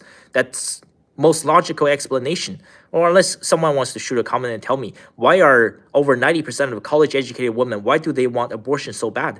It's because they want to have unprotected sex. It happens. I see a lot of these Chads and Tyrones on campus, like the 6'5" black guys on the basketball team. They'll sleep with like 100 girls in their freshman year. And yeah, a lot of these women, they're willing to have sex with these Chads and Tyrones without condom. It's very, very concerning, right? That's why there's rampant STD. How do you think AIDS started in the 1980s? So sounds like Weimar Germany. Let me read some more comments. Chinese parks are everyday places, all sorts of activity. So they care about OnlyFans, indoctrination, what inflation. Oh my God. Juice is not worth the squeeze, but our primal urge forces us somehow. That's a good comment. You're talking about what, like dating, modern world, indoctrination hard. Women don't think, they feel generally. All they care about is Tyrone. I just felt that. Let me read some more comments. Okay. Handsome. So everyone's broke though. How are we supposed to have kids? Well, I mentioned before, right? I'm not like one of those hardcore conservatives. If I'm already mentioned, like I don't even want to get married or have kids. So if you're at a point, if you think the world is 100%, we're heading for a doomsday dystopian scenario, and if you don't want to get married or have kids, I think totally fine. Okay, once again, I'm not a conservative. I don't agree with Ben Shapiro or Michael Knowles or Charlie Kirk. Certainly not all of their points. At least half the points I disagree with. I certainly think that at the very least, they have some sanity. But the people on the political left, right? Oh my God, like Nancy Pelosi, Hillary Clinton, Elizabeth Warren, AOC. Well, you can add in what's his name, Tim Walz. I think Tim Walz is the first ever diversity, equity, inclusion candidate that is a heterosexual white male. I think he was picked because he was a straight white male, but man, that guy is useless, man. I'm sorry to say. This just, yeah, and those people on the political left have completely lost their mind. But I'm politically non-binary, by the way. I'm not against abortion. I think, everybody should have a say in it. It shouldn't be just up to the woman, right? Here's the thing, right? What if, let's say, I got married to a Chinese girl, right? And everything's going great, and she got pregnant, and I really, really want to have my first baby. And let's say 8 months in, she says, I want to abort the baby, but I disagree. There's nothing I can do, right? And let's say if he got married and my Chinese wife got pregnant, and let's say like 8 months into the marriage, before the baby is born, and she's 8 months pregnant, she says that she wants to keep the baby, but she wants to get a divorce. There's nothing I can do. So I can't even get to watch the birth of my child, and I will have to pay child support for the next 18 years, right? That's the thing with abortion. That's why women keep appealing to it, because everything is up to the woman, right? For example, if she takes an abortion pill, right? If she chooses to have unprotected sex, right, after she gets pregnant, and she wants to get rid of the fetus, if she takes an abortion pill, nothing, right? She can post it on social media, and other girls could be going, yeah, you girl, good for you. This is female empowerment, crush the patriarchy. However, if I slipped something into her drink, if I slipped the birth control pill in her drink because I don't want to have this baby and I want her to get an abortion, right? And if she takes that drink, right, with the birth control pill and the fetus dies, do you know what's going to happen? The police will show up at my door. I'm going to be arrested and charged with first-degree murder. Isn't that very interesting? No, I just feel like, at the very least, right, both partners should have something to say, even if you want abortion in the 9th month, okay? I know that's controversial, but here's the thing. If both partners agree to it, you know what? So be it. Because it's one of those things, right? It's always going to be there. Like, you can't make it disappear, right? If you make it illegal, people will just, like, there's going to be sketchy doctors who are going to be taking advantage of these young women. And they'll say that, oh, the state of, let's say, Texas has made it illegal. So pay me $5,000. I'll give you a backdoor abortion, right? And that could cause, basically complications down the road for her. That could be dangerous for that woman as well if she's doing it illegally. Abortion will always be there, but I think it should only be done if both partners decide to agree, right? If my partner wants to abort the baby, nothing happens. Everybody says, oh, you girl. But if I choose to slip something in her drink, right? If I, against her will, I forced that abortion pill down her throat and made her drink that cup of water, I'm arrested immediately and charged with first-degree murder. That's how the abortion law is written. So let's talk about something else. But yeah, it's going to continue to happen. It's nothing you can do, right? Like there's still going to be a million abortions in America. That's happening every single year. Is it common for Chinese women to cheat before and after marriage? Very, very common. Women cheat way more than men because as a man, right, if you're a bump, no woman's going to look at you. But unless you can provide financially, a man's not going to be able to cheat. But any woman can go out there can basically cheat. It's very, very common. Just like my sister cheated during her marriage. Many of my cousins, many of my aunts, they all cheated during their marriage, right? You think China is very traditional and conservative, but that's gone. They have been poisoned by the Western culture. Too much Western television. They watch too much Sex in the City. They watch, I don't know, Vampire Diaries, Friends. What's the other one? That's The Office, possibly, and How I Met Your Mother. They watch too much Western drama. Hookup culture it's very, very common in China. So yeah, lots of cheating, lots of Chinese women getting drilled by like Chinese Tyrones. Very, very common. So let me read some more comments. There's no point in reproducing. Just enjoy and save money and care health. Yeah, once again, okay, I want to make clear, I'm not a conservative. I'm politically non-binary. I know non-binary, well, that's not even a thing, but I think you can be politically non-binary, right? You can be in the middle. But if you say you're gender neutral, then, well, good for you. Good for you. If your pronoun is Z, or they, them, then good for you, girl. Let me see. Billions doesn't help you with ladies unless you're Chad or Tyrone. Well, no, I mentioned the Beetlejuice, right? Beetlejuice is the concrete proof of why, so many women today are gold diggers, because he has slept with hundreds of women. Like, I'm serious. I'm not trying to offend Beetlejuice. Like, Beetlejuice, like, that's bad, man. Like, just in terms of physical attractiveness, okay? So the fact that Beetlejuice can sleep with hundreds of women shows that, there are a lot of women out there who are gold diggers, because money will completely change a woman's mind. Let me see. Are you still in Canada or are you in China? No, I'm in Canada for I'm leaving right after the election, so there could be some chaos at the airport. We'll see. Let me read some of more of the comments. Do you remember? Bro, remember you'll be going to China soon. Tiptoe around Chinese topics. Don't worry. When I return, lots of exciting contents, but no politics when I return to China. You will see. I will cover some topics that's never ever been covered before. Let me read some more of these. A lot of these comments are trolls, but let me see. How come Jordan Peterson really succeeded in YouTube? Doesn't make sense to me. He sounds quite sick mentally. So, yeah, you know what happened, right? He was taking. He's been taking. What's that thing called? I forget the medication. It's a type of antidepressant. So Jordan Peterson. So this is Clat YR. So thank you for your comment. So he was pretty normal for the longest time. Then what happened was he lost his daughter at the age of 24. He has two daughters. She committed suicide. And that's when he actually lied. He appeared on many podcasts. He was saying that he didn't sleep for 25 days, which is actually impossible. There's a Guinness World Record. There was a dude that didn't sleep for 11 days, which I question that too, because I don't know. He must be taking some hardcore medication that can kill you. So he said that it was because he was drinking apple cider vinegar, something like that. But that's a lie. He was taking some sort of antidepressant, and the antidepressant gives you hallucinations. So maybe he was actually hallucinating for 25 days, thinking that he did not sleep. In fact, he was definitely getting some sleep in between, but probably very, very little. So I think he just went to complete psychotic after what happened to his daughter. He lost his daughter at the age of 24, not Michaela. And also his other daughter, Michaela, she became a hoe. And this is why I said, like, no fault divorce is very dangerous. So Michaela Peterson, even though she denies this, I'm 100% sure that she sucked Andrew Tate. She sucked his dick. At the very least, okay, if they even if they didn't hook up, she sucked his dick because that Andrew Tate, right? I agree with some of the things he says, but he's definitely an OnlyFans pimp. That's how he made so much money. He's pimping these women, right? These Romanian girls, and for OnlyFans, that's how he made so much money. And he lured Michaela in online. He's saying that, oh, come, I'm a 6'3" world champion kickboxer. I have a $5 million Bugatti. I got a castle in Romania. Come and give me a haktoa. Then we'll have some fun. And Michaela, at the time, she was married with a son, and she got seduced. And probably Andrew Tate sent her some money. He says, oh, here's a first class ticket, fly to Bucharest. And they, at the very least, she gave them a BJ. And I'm pretty sure Dr. Jordan Peterson knows this. He lost one of his daughters to suicide, and his other daughter became a hoe because right after she met up with Andrew Tate, she said she was not happy in her marriage, and she filed for her divorce.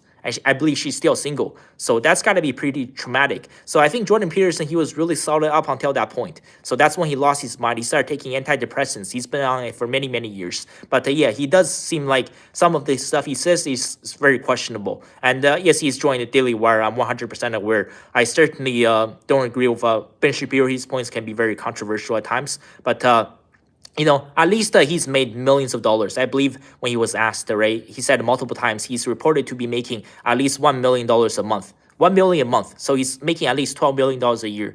But then again, money can only do so much in the world. When you're at that state where you're permanently depressed, right? He's taking antidepressants every single day. When you've lost your daughter to suicide, another daughter became a hoe. That's the emotional trauma. I don't think he'll ever be able to recover that. No amount of money in the world can save him from that. But yeah, if you actually go back to his YouTube channel, he's still on YouTube, right? He was almost banned. He was on 2 strikes multiple times. But some of his old videos might be taken down. Go watch some of his old lectures. They're quite interesting. It's from University of Toronto. He used to be a professor there. Before that, from 1993 to 1998, he taught at Harvard University. So you can find some of these lectures. So yeah, that's how he blew up on YouTube before he went on antidepressants, that is. So I said a lot about Dr. Jordan Peterson. Let me read some more of these comments. These jobs are very dangerous. Taiwan's a real country. Nordic Joshua Graham posted multiple times. Well, if that's what you believe in, that's what you believe in. And I can't change your mind. But, if that's your stance, that's totally fine. By the way, I did mention this before. Taiwan is one of the gayest nations on earth. If you believe Taiwan's a country, by the way, I don't think it is. No, I'm serious. The Chinese Communist Party needs to take charge because that island is out of control, man. It's the amount of 2S LGBTQAI++ propaganda. I can't believe. No, I'm serious. It is the gayest region on earth. I'm sorry, I don't have any issue with gays or lesbians. If you want to be bisexual, heck, if you want to be transgender, cut your peanuts off, totally fine. But it should not be promoted everywhere. If you go to Taiwan, it's everywhere, man. In 2019, before COVID, they had the largest pride parade on earth. 120,000 people showed up at the capital, in the Taipei capital pride parade, right?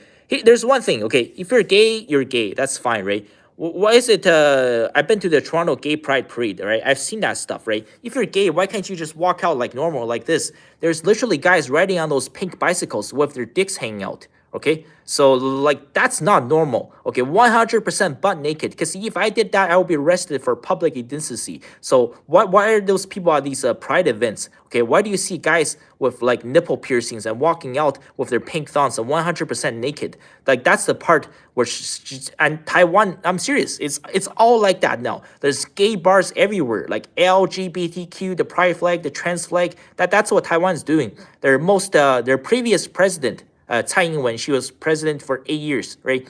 She's not openly out. I'm 100% sure she's lesbian. She's the woman that wears the pants in the relationship, the guy in the relationship. The first thing she does after taking power in Taiwan was to make sure that, all LGBTQ basically marriages and events, activities will be legalized. And ever since that, it's been promoted everywhere. Pride sidewalks, every single street you walk down, pride sidewalks, trans flags, tampons in men's bathrooms. One of her most powerful sidekicks, Audrey Tang. Audrey Tang is a dude who identifies as non-binary. He grows his hairs out like this. And this is a 100 biological male at least, right? identify as queer and non-binary, and he has these ads everywhere on Taiwanese TV. Goes, oh, I'm Audrey Tang. I'm non-binary. My pronouns are they, them. Oh, queer community. No, I'm serious. I watched that shit on Taiwanese TV. It is everywhere. Everything about Taiwan is being gay. So do you think a country can survive like that? I'm sorry to say, if you put let's say if you have a country specifically designed for the 2S LGBTQAI plus population, right? You put 10 million of those people in that country and you isolate them. You come back in 100 years, okay? You'll find 10 million dead skeletons. I'm sorry to say, there's only one way humanity can actually survive. That is the traditional nuclear family. But yeah, everything in Taiwan is gay now. So I'm just telling you, okay? I cannot believe like when I went there, the amount of like open gayness, like the amount of gay bars, right? It's not normal for a dude. Like if you're gay, if you're like this, I'm totally fine. I have no problem with partying with a bunch of gay guys, right? No problem. Like by the way, I'm not gay. I'm talking about when the guy walks out wearing a G-string and a pink thong. Okay, that's not normal. So let me read more of these comments. So this is responded to this guy Nordic Joshua Graham. Yeah, well maybe that's what you like, right? That's what you're into. But if you're gay, definitely go to Taiwan. That's the place to be. Carlton, it's all snow bunnies. Really? I don't know. I'm not sure. I don't know. I'm not the expert. Liberation exactly the way I want it. Ben Shapiro, God side types get what astroturfed? What? Okay, a wicked woman is given to a wicked man, but a righteous woman is given to he who fears the Lord. Okay, I haven't heard of that. I'm not okay. I'll look into it. Maybe it sounds interesting. Let me read some more of these comments. Okay, what about Asians? Ding03. What about Asians? Are you talking about like gay Asians? Yeah, a lot of Asians are gay too, but it's illegal in China. Yeah, but it's everywhere in Taiwan. Let me see. Control the opposite. Perhaps looking in wrong places. Let me just catch up on some of these comments. Okay, there's a lot of new comments. I'm just trying to catch up. Indian man or Muslim man everywhere. I don't know. Well, at least in Islam, LGBTQ is illegal, so we can send those queer for Palestine people to send them to Lebanon to join the Hezbollah. Maybe that's for them. What's the point of live chat if he uses old messages? Now I'm just trying to catch up on some of the comments. There's a lot of new comments, so let me read this. I met a very attractive Indian man. They were polite and responsible. Well, if that's what you're into, that's what you're into, right? I'm not judging anybody. Why do they care about Indian man? I think what? I think some of these chats are between the viewers, so it's not directed at me. So let me see. Indian women are fine too, especially the dark skinned ones. Okay. Let me see. Go outside. I'm from Taiwan. I can see some ish there. Some guys have their legs shaved on the streets, and some gay guy tried to chase me too. Yeah, no, I'm serious. Downtown like Taipei, there's so many gay bars, man. And yes, all the gay guys they're so clean shaven and they put like creams on and lotions on their skin when they're walking down the street at like 3 p.m. in the afternoon. It's just ooh, and yeah, and they put on lipstick too. It's just, but once again, not my cup of tea. Once again, okay, I have nothing against the gays. Okay, even transgenders. If you want to cut your balls off, it's fine, but it should not be promoted everywhere. Okay, there should not be a pride sidewalk on every single road. Okay, and you should not have a politician who acts like that. So. I thought Israel was the gayest country. Oh, I don't know about that. I don't think there are too many gays. Really? I'll skip that. Let me see. According to China, but chaos, Taiwan is better than communist Iron Fist. Okay. Let me see. Taiwan's gay as hell. Well, a lot of bad bots in the chats. Yeah, some of these must be bots. Let me see. For a country full of PhDs, it seems that Taiwan is allowing Diddy party. Okay. That was a white trend. What? Some of these comments don't make any sense. Okay, I'm going to try to catch up with some comments now. Try to talk more about the China trip, maybe. Country. Which country has most lesbians like Taiwan gays? Okay. Well, these comments are true. Why do people talk about trans women and not trans men? Well, over 90% of the people who transition are male to female. There are very, very few women who actually transition to become men. Most women who are part of the transgender community, they just say they're non-binary. Well, that's why I've seen Canada. That's like, I'm not saying they don't exist, but that's maybe what, 5% of the trans community. 95% people who are trans are male to female. That's why I think very few people will talk about trans man. Because no, to be honest, that's the reality. Because life is easier when you live as a woman. I'm sorry to say. Did I say the quiet part out loud? It's extremely difficult if you transition to become a male. Then what do you have to do? Work at the oil rig? And oh, now you're the part of the patriarchy, right? So it's, I mean, they can say all they want. They can say we live in the patriarchy, you're so oppressed. But if you're a woman, if you try to transition to live your life as a man, your life is going to be 10 times harder. Well, you don't want to say it, sure, but imagine this, okay? 9/11, right? Terrible tragedy. Do you know that 343 firefighters died, right, when the Twin Towers collapsed? Every single one of those firefighters were men. When shit goes down, right, when there's World War III, when the Titanic sinks, there's no feminism. When the Twin Towers fell, right, not a single woman was crying for the patriarchy. They were all looking for a man to save them, right? Every single one of those brave firefighters, 343 of them, all men. Remember, Flight 93, right? I visited the memorial, Shanksville, Pennsylvania. Who was the guy who was leading charge to bring down the airplane? Remember, that was going to the Capitol Hill building, right? That Flight 93, right? You guys should watch the movie. Unbelievable. I honestly, I cried at the end, right? And you can actually listen to the real phone calls. Who was the one who made that famous phone call? Todd Beamer. He said, because they realized the flight was delayed by 42 minutes. They realized that the plane has been hijacked by a bunch of terrorists, and they were headed for the Capitol building. Todd Beamer, his final line was, "Are you guys ready? Okay, let's roll." It was a group of men that saved Flight 93. They were the real American heroes. They brought down that plane. They already knew their fate. Okay, that's just the reality. That's why, nobody wants to talk about trans man, because almost no woman wants to transition to live a life as a man, right? It's only cases is the man who are transitioning to live life as a woman. So, how do you explain married men live longer than unmarried man? Well, here's the thing, right? If you're a married man, okay, that's a good question, Devin. Let me follow up on this. So, here's something very interesting, right?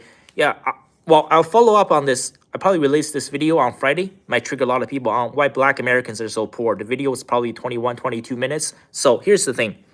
Did you know that, if this is in the United States, if you're someone who has a 4 years university degree, your average life expectancy, this is across all ethnicities, it's 83 years old, okay? If you don't have so if you only have below, like high school diploma or equivalent or below, right? If you only have a high school diploma, your average life expectancy is 75 years old. No, I'm serious. If you choose to drop out of high school at some point, right? If you choose to drop out of high school, your life expectancy is 71 years old. Who has the lowest life expectancy in America? Black Americans, right? And I tell people, I'm sorry to say, who has the highest truancy rate? You'll see this on my video that's coming up, right? Truancy, what do I mean? Okay, unexcused absenteeism. Okay, who is most likely to skip school? I'm sorry to say, it's Black Americans. If you choose to drop out of school, generational poverty guaranteed, and you will live shorter. Because if you choose to drop out of school at the age of 16, what choice do you have? You're going to be lifting bricks, right? You're going to be making plastic at the factory. You're going to be doing what? General labor, right? You're going to go to a landfill site, maybe working on a coal mine, breathing in toxic chemicals. That's why if you choose to drop out of high school, your average life expectancy is 71 years old. However, if you choose to actually turn your life around, get yourself education, get yourself a skill. If you have a 4 years degree, your life expectancy increases to 83 years because you're going to be sitting in office with air conditioner, right? You don't have to worry about getting hurt on the job. You don't have to worry about chronic back pain. So it's very, very important, right? It's one thing you can blame it on, say, systematic racism, generational poverty, but you cannot excuse the behavior of truancy, which is unexcused absenteeism, right? There's no reason why a record number of Black children dropping out of school and skipping school for absolutely no reason. And the number of reasons, I'll cover this in the next video, right?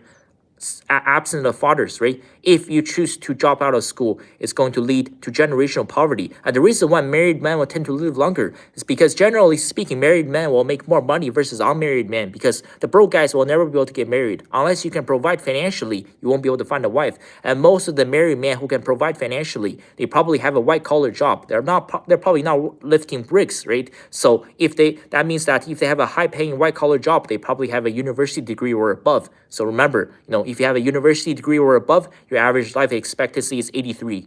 Okay, if you have a high school diploma, your average life expectancy is 75. If you choose to drop out of high school, your average life expectancy is 71 years old. So that's why married men tend to be more educated versus unmarried men. Also, married men they're more careful about taking risks, right? They wouldn't be doing something stupid. They wouldn't be, getting on one of those Red Bull suits and just going skydiving or something, because they know they have a wife and they have kids and family. They know how they have to provide and put food on the table. So if you're unmarried, if you're single, you're more likely to take risks and do stupid things. So yeah, a lot of reasons. But I'll cover this in upcoming video. But I know some points are conflicting, but I do think it's important. It's for a man, perhaps not for a woman. For a woman, perhaps community college. A man, because here's the thing, right? A woman that's completely broke can get married. A man cannot get married and have children unless he can provide something. It's important for a man to get a skill and education. So I think, university probably most likely it should, like, the programs, their acceptance should absolutely favor men. They should not be favoring women, because when you have record number of women entering universities, they become extremely woke and indoctrinated, and they become non-marriage material, right? But that's what we're turning into. Over 60% of the university's population is women now. Men are disappearing from our institutions. So let me read some more of these comments. Married men are more likely to work hard labor than married men. Yeah. So no, I'm serious. Yeah.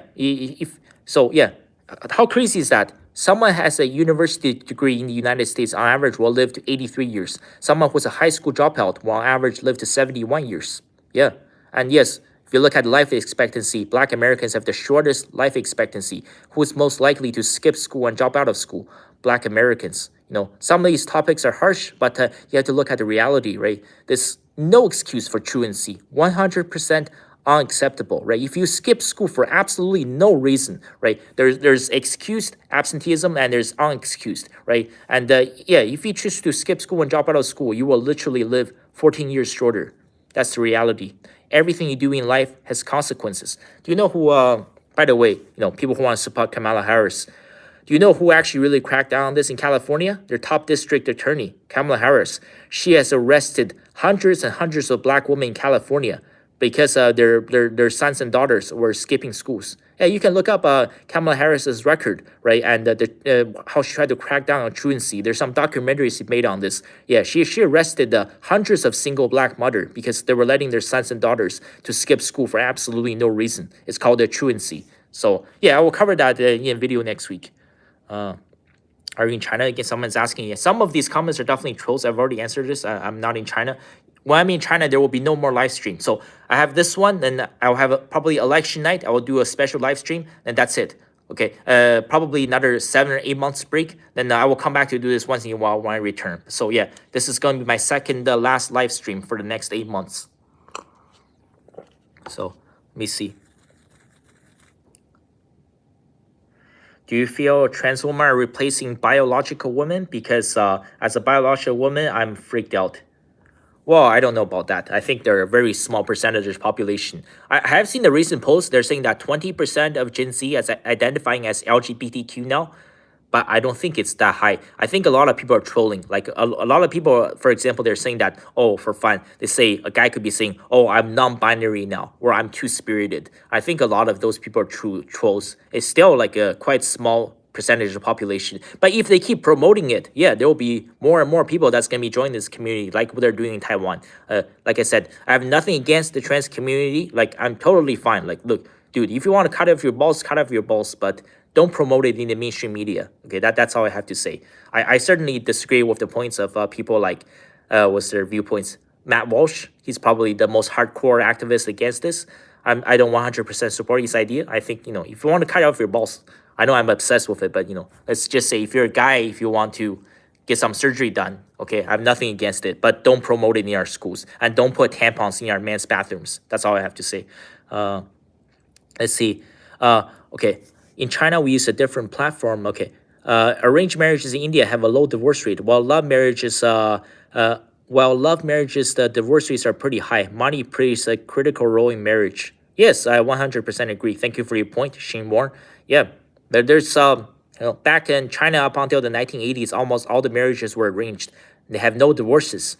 I think it's very important. Maybe China should try to bring it back. I don't think they can bring this to the West, but there's a reason why the father of the daughter must choose his future son-in-law, because only the father knows how to vet, his future son-in-law. He's the best at picking out a future husband for his daughter, right? Women, look at all these liberation, all the freedom, right? When women are given 100% free choice of what man they can choose, they choose absolutely terrible men. And the woman saying that, my relationship is so toxic, my ex is so toxic, and all of that stuff. Well, that's the man you chose, right? You say your husband was a drug dealer.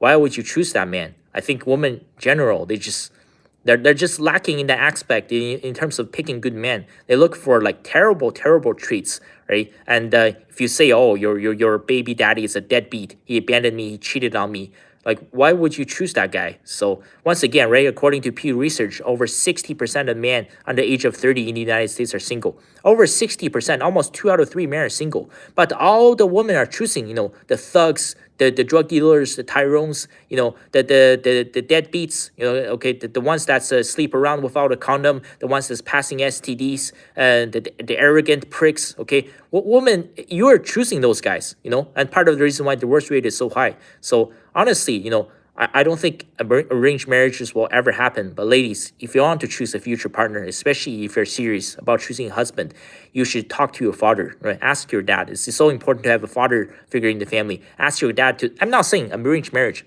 ask your dad to set you up with like 3 different guys, and tell your dad what kind of man you're looking for. And he's going to choose 3 guys. You go on date with 3 of these guys and you choose the best one. And that could be your future husband, right? And it's unfortunate if you don't have a father, you have to find a male figure, right? Talk to your uncle, talk to your brother, talk to your male cousin, ask them to set you up with a date. I think it's a much better option versus you going out and choosing on your own, because it's very evident, right? Women are terrible at this because, let's be honest, right? So many women are complaining the relationship is so toxic. Well, those are all the guys you choose. Maybe you need a male figure in your life to choose a partner for you. Once again, I'm not saying arranged marriage. Just say, talk to your dad. Set me up with 3 different guys, and from those 3 guys, I'll see what I can get from these 3 guys. Maybe I'll choose one of them to be my future husband. So, fathers can see the BS in man. The woman only sees what she desires in a man. Yes, I 100% agree, right? And absolute vodka. I'm not sure what's some of these comments are definitely trolls. And what are you drinking? This is tap water. Before this was Coca-Cola from McDonald's, just some junk food. Then after I finished the Coca-Cola, this is just the tap water. I didn't throw the cup away. So out of 1.4 million, how many rape cases happen in India? Oh, very interesting. So here's something, right? I understand I'm not against abortion, right? Sorry about all the Indians. I'm about to offend you. So was it Linux debugger? Okay, so the official statistics, I've looked this up, coming out of India is 1 rape every 18 minutes. That's the number they have. Obviously, that's a lie, okay? First of all, that's the rape that's being reported, right? And how much can you trust the Indian government? It's probably like 1 every 18 seconds. I mentioned this before, right? This is terrible. Like, there needs to be some control on abortion. So in America, right, 1 million abortions a year. It's actually gone down since Roe v. Wade. So during the Bush administration, it was actually 1.3 to 1.4 million a year. Now it is about 950,000 abortions a year. So it's actually gone down. So I think that's a positive sign. I don't think it should be banned. How many abortions do you think happen in India each year, right? The male-female ratio, that's not a lie, okay? India has 70 million excess men. Between the ages of 20 to 40, there's roughly, for every 100 women, there's 130 men. In India, there's 17 million abortions in India every single year. You don't think that's a little bit ridiculous? Once again, 17 million. It is the abortion capital of the world because the Indian husbands, they keep forcing their wives to kill the baby girls. That's why in some villages, like the ratio of a male to female birth is like 2 to 1. That's why they have all these issues. That's why like a lot of people, I know they're getting a bad reputation, but they do some sketchy stuff. Are you kidding me? 17 million abortions a year? Like this is what happens when there's no government regulation, and sometimes in rural India, where they have no access to the abortion clinic, when the husband finds out it's a baby girl, they just bury in the sand. It's absolutely terrible tragedy. That's why you have all these horny Indian men everywhere. I'm serious. If you go to Pattaya, go to Thailand, right? Probably 20 years ago, if you go there, it's almost all old white men. So many hundreds of thousands of Indians have moved to Thailand because they know that's where the sex tourism is. So many of them have moved to cities like Hanoi, like Ho Chi Minh City, right? And you'll see they're extremely aggressive. There's Indian foreign sexpats in Thailand everywhere now, and many of them have settled there. They bought houses there. They have set up like restaurants and shops, right? Sometimes they go in packs of 5 or 6. They'll go up to like a local Thai girl and they ask how much it is. They're everywhere. Like I'm serious. India has 70 million excess men. It's because they have 17 million abortions a year. That's why they have a rape problem. So I'm just saying, like, this is absolutely ridiculous, man. This is why, I understand abortion will always happen, but there needs to be government regulations around it. That's why. Yeah, and now they're importing all those excess men to Canada. I'm telling you, I'm sorry to say, but at this rate, Canada is going to become the rape capital of the world, right? Like it's a sick country. So it's not a racial, religion, or ethnicity issue. It's a cultural issue. How can you have 17 million abortions? That blows my mind. I'm serious. Look up what's happening. And I'm sorry to say, the official figure from India, it's one rape every 18 minutes. But I think the real number is much higher. Maybe probably one every 18 seconds. Maybe even more. Yeah, that's why they have a rape problem. There's way too many men, not enough women. So I know China has a problem as well, but it's not as bad as India. So just letting you guys know. If you're wondering how many abortions China had, it is going down. I don't know how many they had last year, maybe 6 million. Well, if you adjusted it for compared to U.S. population, it would be the equivalent of like 1.5 million. It's still quite high, but during the one-child policy, China was averaging about 9 million a year. So if you try to convert it to U.S.'s population, divide that by 4, that's equivalent of maybe 2.2 million abortions. So yeah, like still a lot of issues, but not as bad as India. And I can guarantee you this: 90% of the abortions in India are the male husbands forcing their Indian wives to kill the baby female fetus. Terrible tragedy. Yeah, I'm sorry to say, India would not have this rape problem if they did not have 17 million abortions a year. So let me see. Let me just read some of the comments. Okay, there are so many trolls here. Women enjoy the thrill. Why are there so many Indians in Canada? Nicholas, I'm not sure, are you coming from the US or Canada? Why are there so many Indians? Well, it all happened under Justin Trudeau, man. Trudeau, let's be honest. One of the real reason why is that, so Justin Trudeau, he won the majority. So in Canada, we don't have the electoral college. It's like seats. We have, I think I'm not sure exactly. Sorry, I can't come off the top of my head. So it's 328 seats maybe. So if you won like 160 something seats, you get a majority. So Justin Trudeau, for the last 5 years, he has been in a minority government. When you're a minority government, you have to get support with one of the other smaller parties. So in Canada, obviously the Liberals and Conservatives, right? Well, the difference is that the Liberals are actually red. I'm wearing red right now. The Conservatives are actually blue. But obviously the Conservatives, they're side with the Republicans in the United States. So the color is flipped. So blue, it's actually Canada's Republican Party. That's our Conservative Party. And they have a few smaller ones. For example, the NDP, they're called the New Democratic Party. There's also the Green Party, and there's Maxime Bernier, that's his own thing. And there's also the Bloc Québécois. So the Bloc Québécois, they're like, most people in Quebec vote for them, but like they'll never become a major party because they're just mostly in one province. They don't have any other candidates in other province. So as Justin Trudeau, as he's running a minority government because he doesn't have the majority of the seats, he needs to get support with one other party, and they combine to form a coalition government. If he cannot get that coalition government, his government can be overthrown any time, and there could be an immediate snap election because in Canada it's not every 4 years. If you have a minority government, your government can be overthrown at any moment, just like that. So in order to get a coalition government, so the leader of the New Democratic Party, his name is Jagmeet Singh. He's a Sikh. Well, it's Sikh. It looks like Sikh, but it's pronounced Sikh. He's a Sikh Indian. well, born in Canada. He's also a lawyer, very, very extremely corrupt. So obviously, Justin Trudeau is lobbying to the NDP party so he doesn't get overthrown. So in order for him to form a coalition to stay in power, he has to lobby to the NDP and the Sikh Indian population. That's why he's opened the doors to Canada's mass immigration. He's let millions and millions of people from India into the country. It's unbelievable. I'm telling you, the Tim Hortons, the Loblaws, by the way, is the largest grocery store chain in Canada. The Walmarts, right? McDonald's, KFC, Arby's, Mary Brown's Chicken, the local, the Tito's Pizza, Twice the Deal Pizza, gas stations, all Indian people now.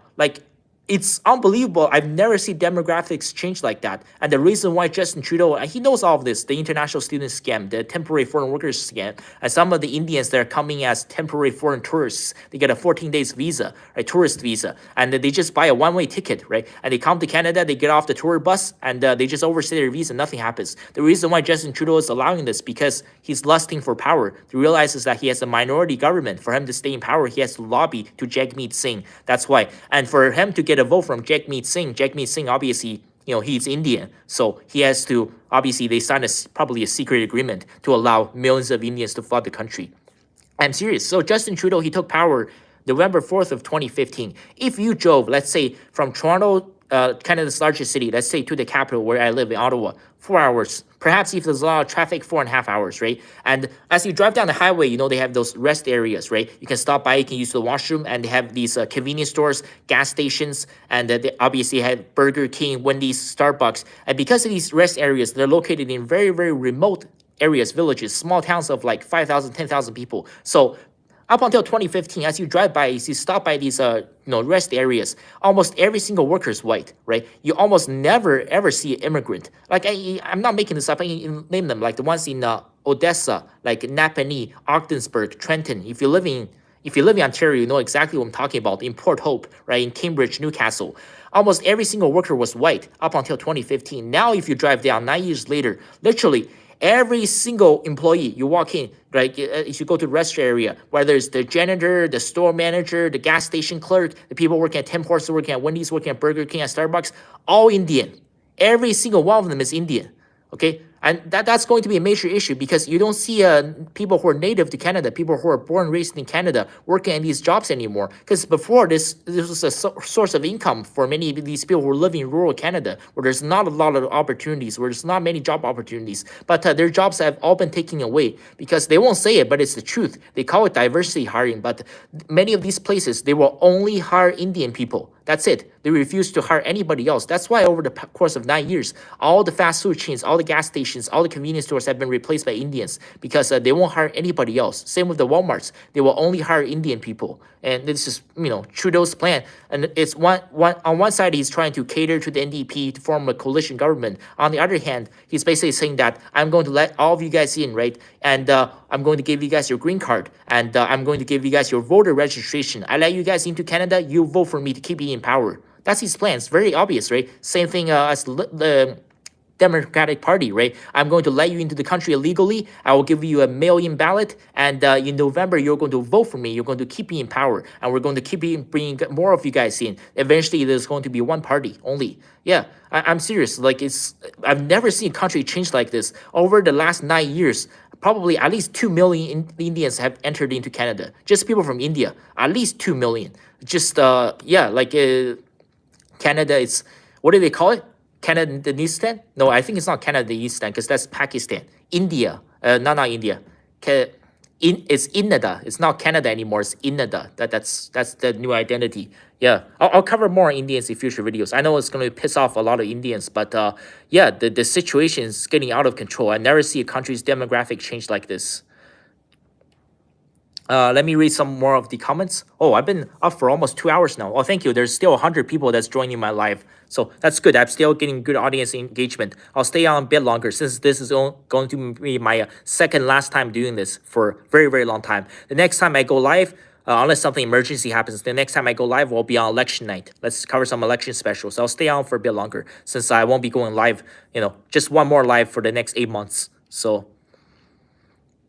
hell is a hot place. Some of you book tickets. I think you should go Bad Boys. Bad Boys? The one with Will Smith? I don't think so. I don't think I'm gonna be not because the Will Smith slap. Well, isn't Will Smith? I'm pretty sure he's gay, right? Because one of his buddies ratted him out, right? He was having sex, anal sex. He was one getting penetrated by Dwayne Martin. He was getting like drilled from behind. So after that, I lost a lot of respect for him. I'm sorry, man. Like that's. And also, his wife was sleeping with his son's best friend, right? And they had an interview on live TV. We're like, what the hell happened to Will Smith, man?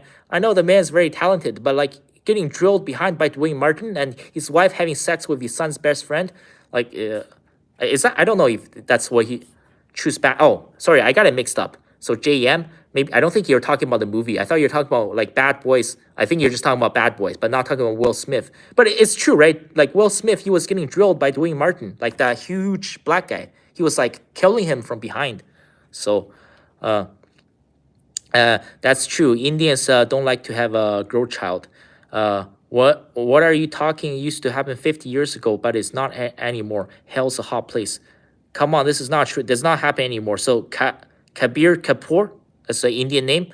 Well, look up how many abortions are happening in India a year. That's all I will say. Okay, you might argue about the rape cases. Well, the official figure from the Indian government is one every 18 minutes. That's all I have. But yeah, look up how many abortions are happening in India every year. It's record breaking every single year. It's unbelievable. So uh, let's see. He was at a Diddy party too. Are you talking about Will Smith? Yeah, he's cooked, man. He's cooked. So, uh, tragic drilled. Interesting choice of words. Canada. Is there video proof? Is there video proof of what happened with Will Smith? Yeah, if you saw firsthand. Well, I don't think there's video proof. I hope there's not. But I'm listen, Will Smith, he's even before the slap, he has a lot of issues, man. He's just yeah, it got leaked, man. I don't think I want to watch that leak. What are your thoughts on the U.S. Money spending? Yeah, well, U.S. right for the last I don't know how many years now, since the beginning of time, probably since 1948, United States has been donating money to the Israel's military, the IDF, right? And that's how Israel got nuclear weapons, obviously, because with well, Israel either confirms or denies the existence of nuclear weapons, but we all know they have nuclear weapons. Israel is 100% capable of defending itself, okay? I have nothing against Israel, although I know, just I'm neutral, okay? I don't like them either. I would never ever live or visit Israel, but the United States should not be donating $3.3 billion to Israel every single year, right? They can just do it out, okay? Go ahead, right? Destroy Iran, go to war with the Houthis, go to war with the Palestinians, with Hamas, right? Go to war with the Hezbollah. Like they can do whatever they want, right? The Middle East, they're forever wars. The United States should not be involved. I would just say that because think about this, okay? Every single foreign conflict the United States has been involved has been a complete disaster. Look at what happened to. Sorry, I need a drink of water. First of all, Iraq, right? What I really respect about JD Vance, right? When I first heard him speak at Hershey, Pennsylvania, he talks about he actually enlisted via Iraq. Absolute massive mistake. Over 1 million Iraqis died for absolutely no reason, right? And the United States should have never ever gotten involved in Iraq. The first two politicians to be openly honest about this, right, is J.D. Vance and Donald Trump. Donald Trump said this all the way back in 2015. The United States should have never gone to Iraq. Every other single politician, they're terrified to say this, right? Look at what happened with Syria. The United States should have never, ever gotten involved in Syria. That was because of Hillary Clinton and Barack Obama. Complete disaster. The United States should have never gotten involved in Yemen. Look at what happened in Yemen. One of the poorest nations on earth, right? I think over 40% of the population lives in extreme poverty. The United States should have never gotten involved. United States should never ever gotten involved in Afghanistan, right? Over 2,200 troops died, over 3,600 in total. All the troops, over 3,600 NATO soldiers died in Afghanistan in 20 years, all for nothing. Look at what happened, right? The disaster in 2021. It was taken back by the Taliban in 10 days. The United States, every single foreign conflict the United States has been involved in, 100% disaster, complete disaster. That's why I'm telling people like Taiwan needs to be reunited with China. Like United States should not be getting involved, right? I talked about before about Diego Garcia. It's actually, I looked this up. It's actually a territory of Mauritius, and United States, along with the UK government, they won it in 1971. They expelled thousands of the natives, the Chebosians, I believe. So they expelled them from the island. They sent them back to Mauritius. Like, so these native people, right? If you care about the environment so much, if you care about the native indigenous population, most of them probably died in extreme poverty because they had absolutely nothing. They had no hope left. The United States created that military base in Diego Garcia right beside the Malacca Strait as a direct confrontation basically to China, because that's where China gets their oil from, the Middle East, from Saudi Arabia, through the Persian Gulf, through the Malacca Strait. And the United States decided to come in and basically put a choke point there in order to threaten China. And thousands of native people from Diego Garcia, they got expelled back to Mauritius, and they died from extreme poverty. And the United States either confirms or denies this, but technically it's a territory of Mauritius, which is part of Africa. And Africa, they have their obviously nuclear arms free treaty, like no nuclear weapons actually allowed in the territory of Africa. But United States literally built a territory base in Africa, and then they allowed this. It's 100% against international law. So yeah, everything the United States touches, right, their military industrial complex has been a disaster. Nothing good has ever come out of it. So that's what I'm saying, right? Like, I don't support, or I'm not an ally of Israel, and I think Israel and Middle East, Iran, they can duke it out, right? They can nuke each other, do whatever. United States should not be involved. Okay, that's my most honest opinion. I'm serious. Look up Diego Garcia. That is a very, very tragic story. They went in there against international law in order to provoke China from the 1950s to 60s until 1971, where they expelled every single member of the indigenous population. They've left thousands of indigenous people in extreme poverty. And yes, they're carrying nuclear weapons, which is against Africa's nuclear weapons-free treaty. So they're violating international laws right at this moment. You want to talk about other countries. You want to talk about what Russia and Ukraine is doing. Well, you have nuclear weapons right next to the Malacca Strait, right, and it's aimed directly at China, right? United States has been the ones doing all the provoking. So, okay. Oh, there's another super thank you. Fear is the greatest motivator. Thank you so much for $10. I'm assuming you love world history. There's a documentary that is banned everywhere in details who really runs world, and even touches extremely sensitive information. I can send it to you if you want. Well, I'll say this much. The United States, right? What happened with I think I can say this on the live stream. Okay. I feel like, oh, you want to talk about Israel and all of this stuff, but here's the thing. The United States, the government, right? What happened is that, thank you so much for the $10, but basically the CIA, right? The CIA originally, I do firmly 100% believe they were members of the gangsters. Just like, look at who's running Mexico, right? Who's running Guatemala, right? Who's running El Salvador? So what's happening is that the gangsters, I feel like they were probably related to the original brigades of Al Capone. You know, Al Capone in Chicago, probably the baddest gangster there ever was. They couldn't get anything on him, right? Stayed in Eastern Penn State Penitentiary. Basically, that was a luxury hotel for him. He was arrested for tax evasion, right? He basically took over the United States during the Prohibition period and murdered thousands of people. And they couldn't do anything because these gangsters grew too powerful. I think some of these gangsters, eventually they will go on to form the CIA, and the CIA became too powerful for the United States government to control. And basically, you want to talk about a deep state? That's all there is. Because look at what happened, Bay of Pigs invasion, right? Bay of Pigs invasion of Cuba, right? And 100% JFK, he was lured into that. He was 100% against it. And everybody knew that was going to fail. And right after the Bay of Pigs invasion, right, there was obviously the assassination attempt, he was killed, Patrice Lumumba, right?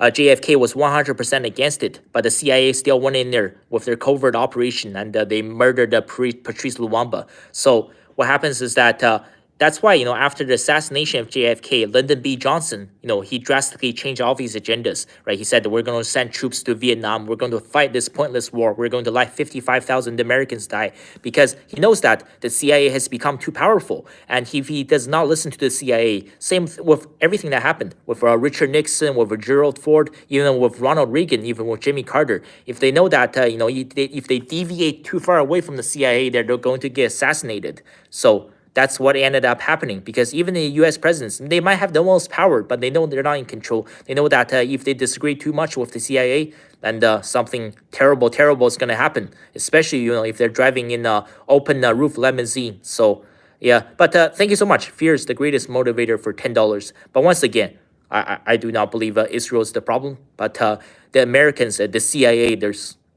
I don't know if Trump has the power. I think they've grown too powerful, but maybe one day in the future, it needs to be disbanded and shattered to 1,000 pieces. It is a greatest mafia in the world, and just all the covert operations, all done by the CIA. So, and I just wanted to follow up because of that.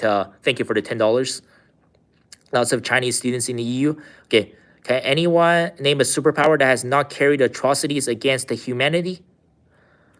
Yes, all governments commit crimes. Obviously, all dictators kill people. So this is once again Kabir Kapoor, but nothing to the level of the United States.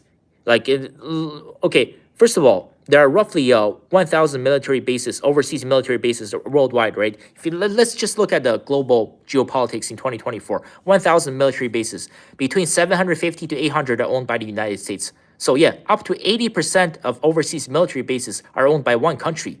And I think that's where the problem is. How many overseas military bases do you think China has? China has one in Djibouti. China, right? You can say they're probably the third most powerful military in the world, right? Almost all of China's military budget is focused on securing China's own borders. It's about securing the South China Sea, how they can protect themselves against South Korea, against Japan, right, against their enemies, right? China is focused on securing its own borders. China does not interfere with the Middle East or in South America or in Latin America or in rest of Asia, right? All of China's military is inside of China, with the exception of Djibouti. Do you know why there's a military base in Djibouti? Well, so many other countries has it. This is like, basically where all the big bosses, they go to save or gain progress before you go into the next phase, because the Suez Canal is there, right? You saw what happened with Evergreen, right? Their shipping route, right? If something happens to the Suez Canal, the entire global trade comes to a halt. That's why almost every single country has a military base. That's why China has a base there, to make sure that the shipping route, nothing terrible happens to it. Obviously, the United States has a military base as well. So yeah, China, that's the only one China has. China is not doing any of the provocation, right? If you look at what's happening in the global geopolitics, the fact that the United States has 80% of the overseas military bases, I think that's all you need to know, right? Absolutely, like, no need for any of those, right? United States, they should send those 200,000 troops back, send them to America's borders to make sure that America is not being invaded by illegal aliens. That should be their number one priority. So maybe Trump has the power to do that. I think it's going to be extremely difficult. So once again, I've been on for 2 hours and 12 minutes. Well, thank you. There's still 100 people, so I'll stay on a bit longer. Thank you guys for the engagement. So let me try to read this. So $100 billion program versus you. $100 billion program versus you. Don't be delusion. Just accept the world and use the information you know to improve your life.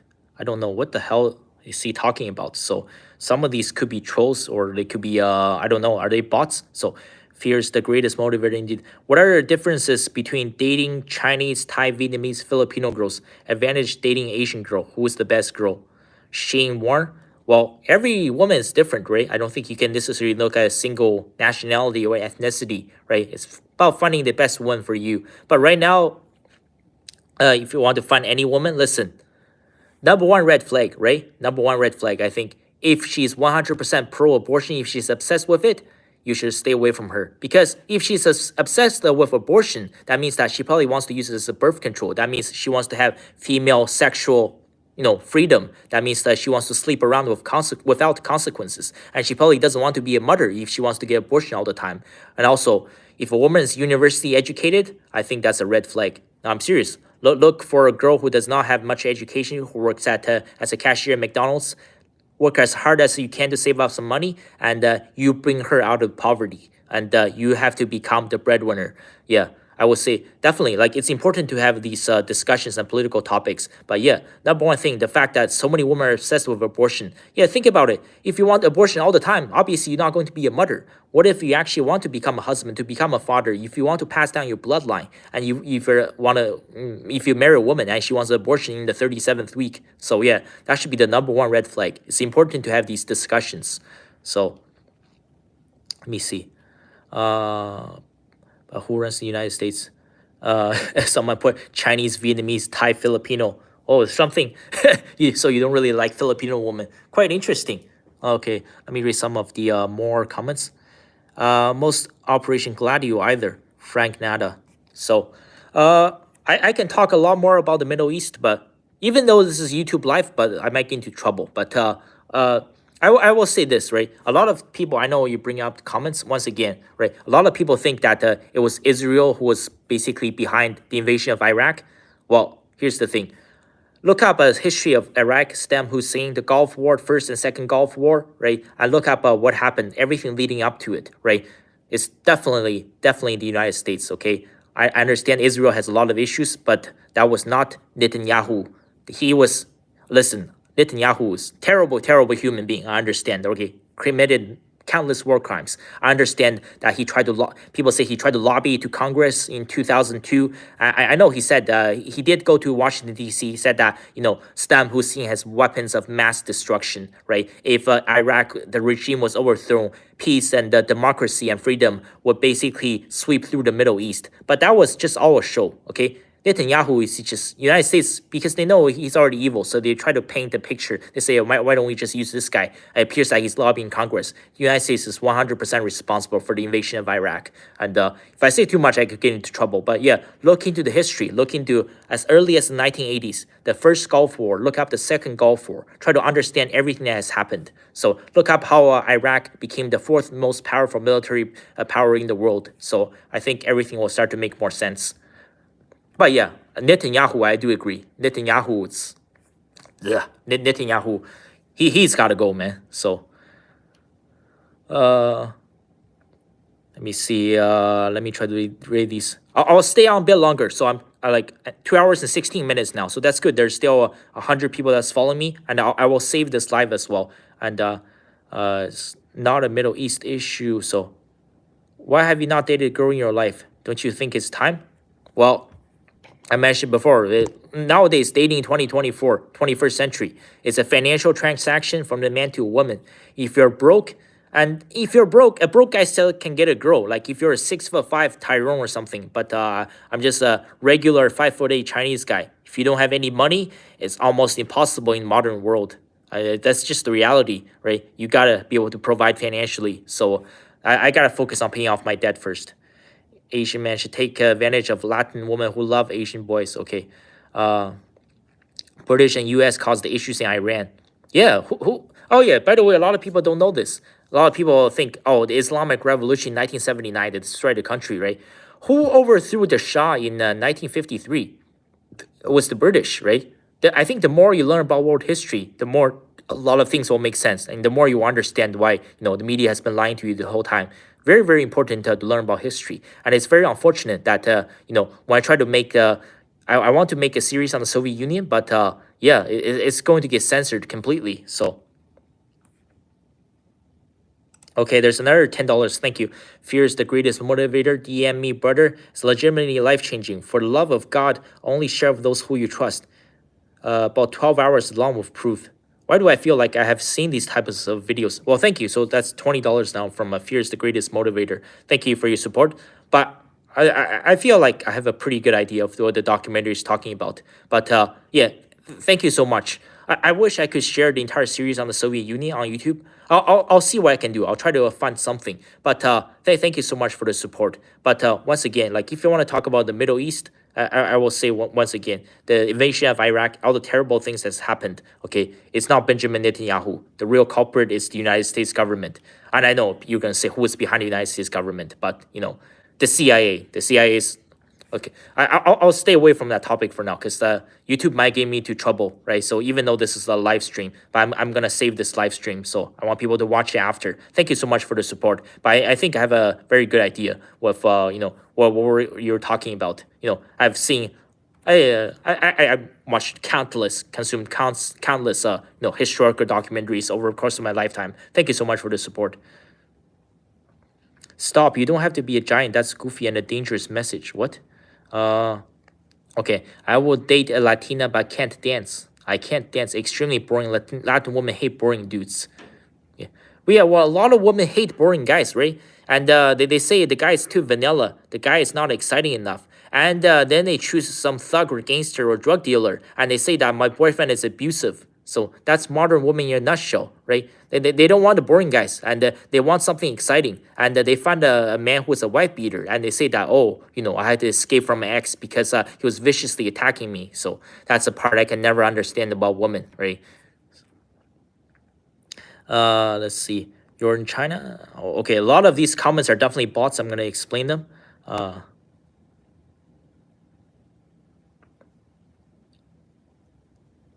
Live from China? No, I mentioned this before. So this is my second last live. I think I will do one more on election night. Hopefully, I can get more people to join this election night, and that's it.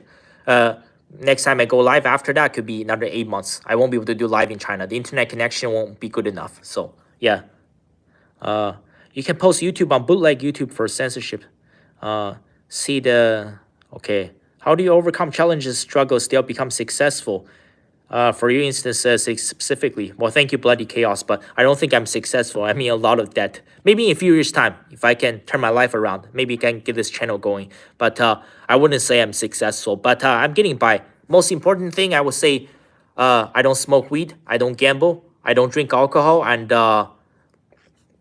sorry, yeah. Also, I don't smoke cigarettes. So no substance abuse. Obviously, I don't do cocaine or heroin. So I stayed away from substance abuse and zero alcohol. So you gotta keep myself sober. I think that's most important. If I started, just abusing alcohol every single day, if I started, having a couple joints every single day, yeah, my life will be 100% destroyed. Most important thing is that stay sober. Yeah, stay away from all the terrible stuff. Cocaine, heroin, mushroom, prison wallet. I've seen that so much on college campuses. Absolutely terrible. If you're wondering what is a prison wallet is the one you shove up your ass. Yes, it's actually called prison wallet. That's why they call it, because in prison, what happens to guys in prison, right? That's why you shove it up your ass. So yeah, actually, I've seen that on college campuses. So yeah, stay away from the drugs. Okay, if you like China, which I'm sure you will, because people get laid back, don't judge you. Pretend okay, stay in China for good. Access CCP. Laughing is banned. Please stop. What? You got physically on Korean girl, be impossible. Tiny Korean girl hire any man. Gotta avoid substance abuse. That's really important for sure. Mao. What Chinese like white girls? Well, it depends on the type of white girls. I don't think they will like, what do they call them? The pogs? Sorry, PAWG.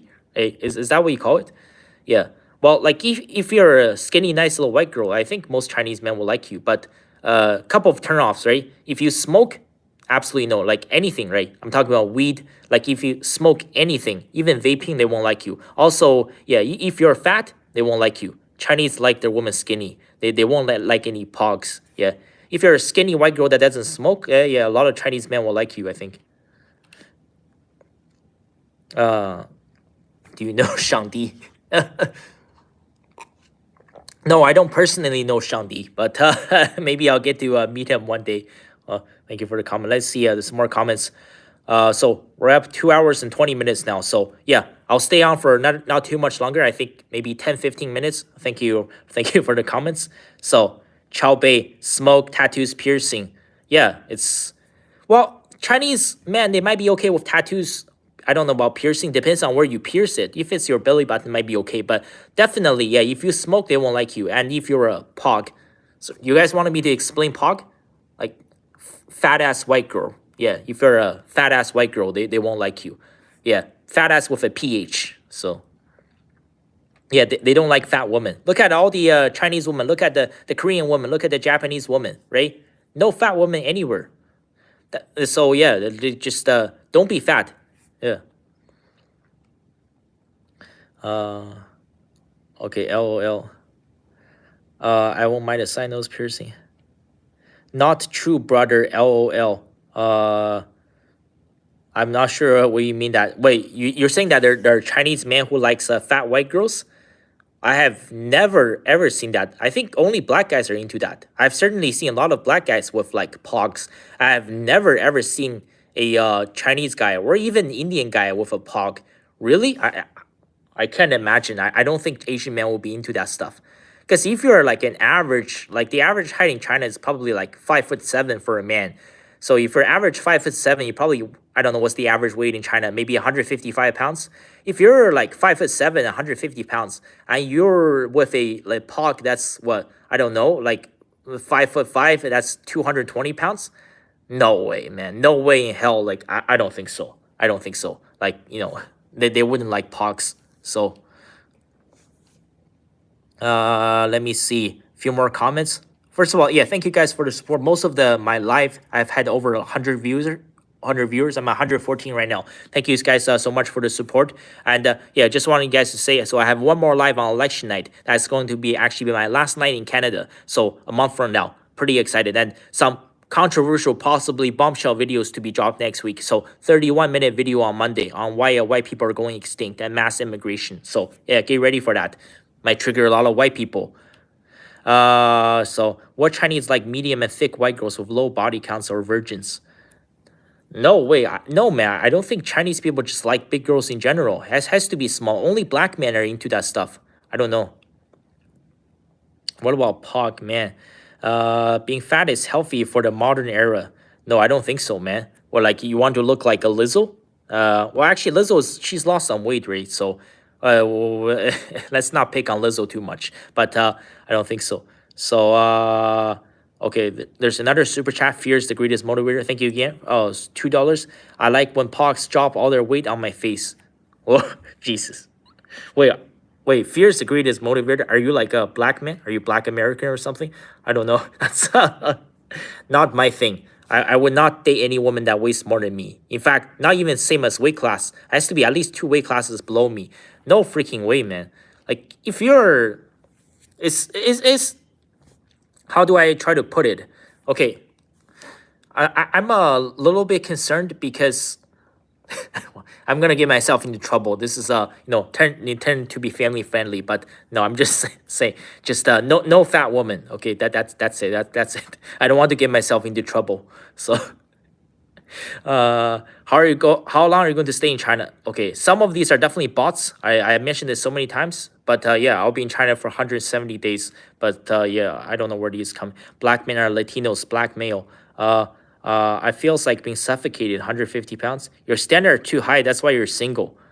What? I don't think my standards are too high, but man, like most women are not like 200 pounds plus. So plus there's no way it doesn't matter what ethnicity you are. I'm not gonna date a girl that's 200 pounds plus. So hello, I'm Iranian passport bro. I'm Iranian American passport bro, planning to move to Philippines or Thailand. Iran's birth rate is tanking too. No college goes for me. Well, Iran, I don't think the birth rate is number one issue. They have a lot of issues, right? Well, they could be going into an all-out war soon with Israel.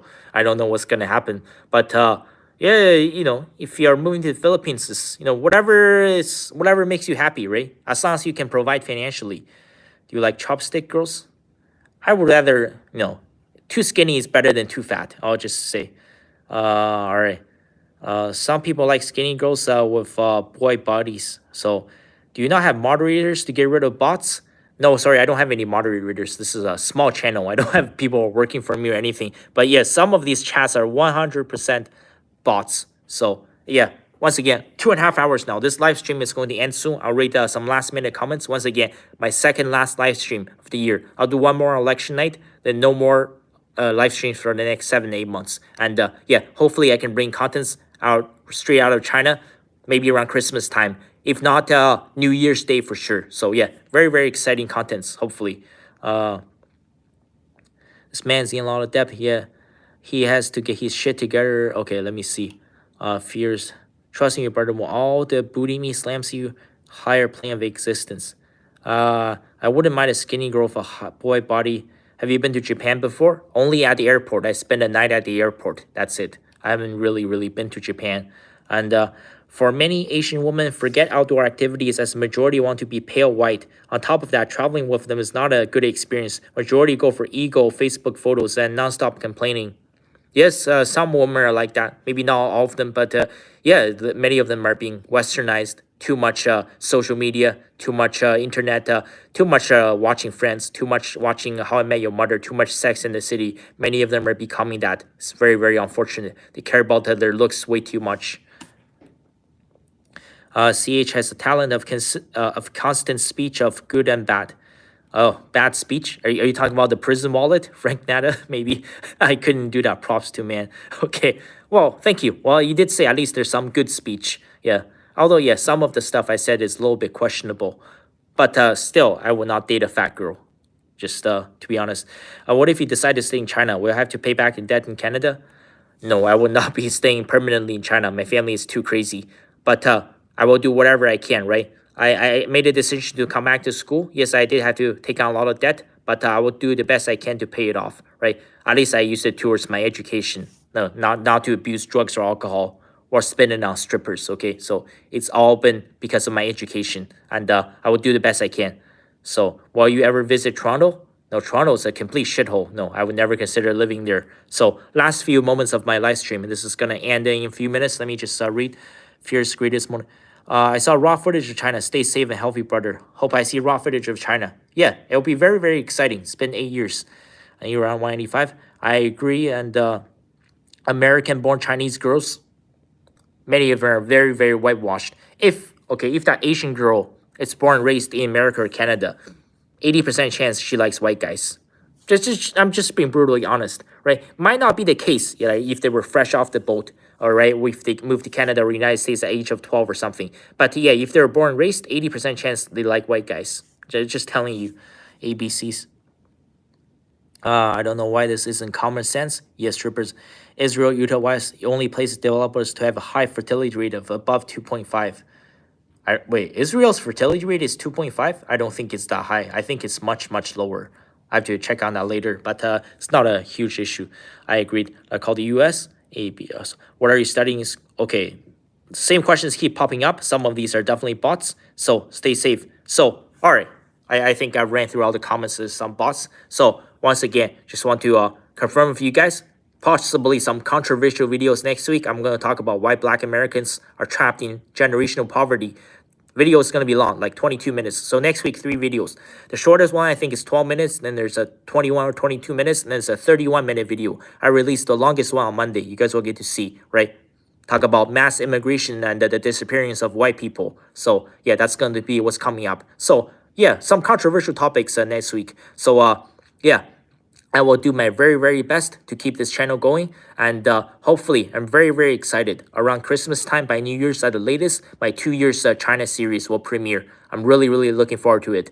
Thank you guys so much for all the support. And once again, I'll be going live again a month from now on election night. That will be my last live for the next 8 months. Thank you guys so much for everybody that has joined my live, has contributed, has donated, who has sent in, just useful questions. Thank you guys so much. And yeah, I'm going to end this live now. And wish you guys all the best. And hope you guys will have a great weekend. Have a good night. And get ready Monday afternoon. Okay, so 31-minute video. I will see you guys on Monday afternoon. Bye bye.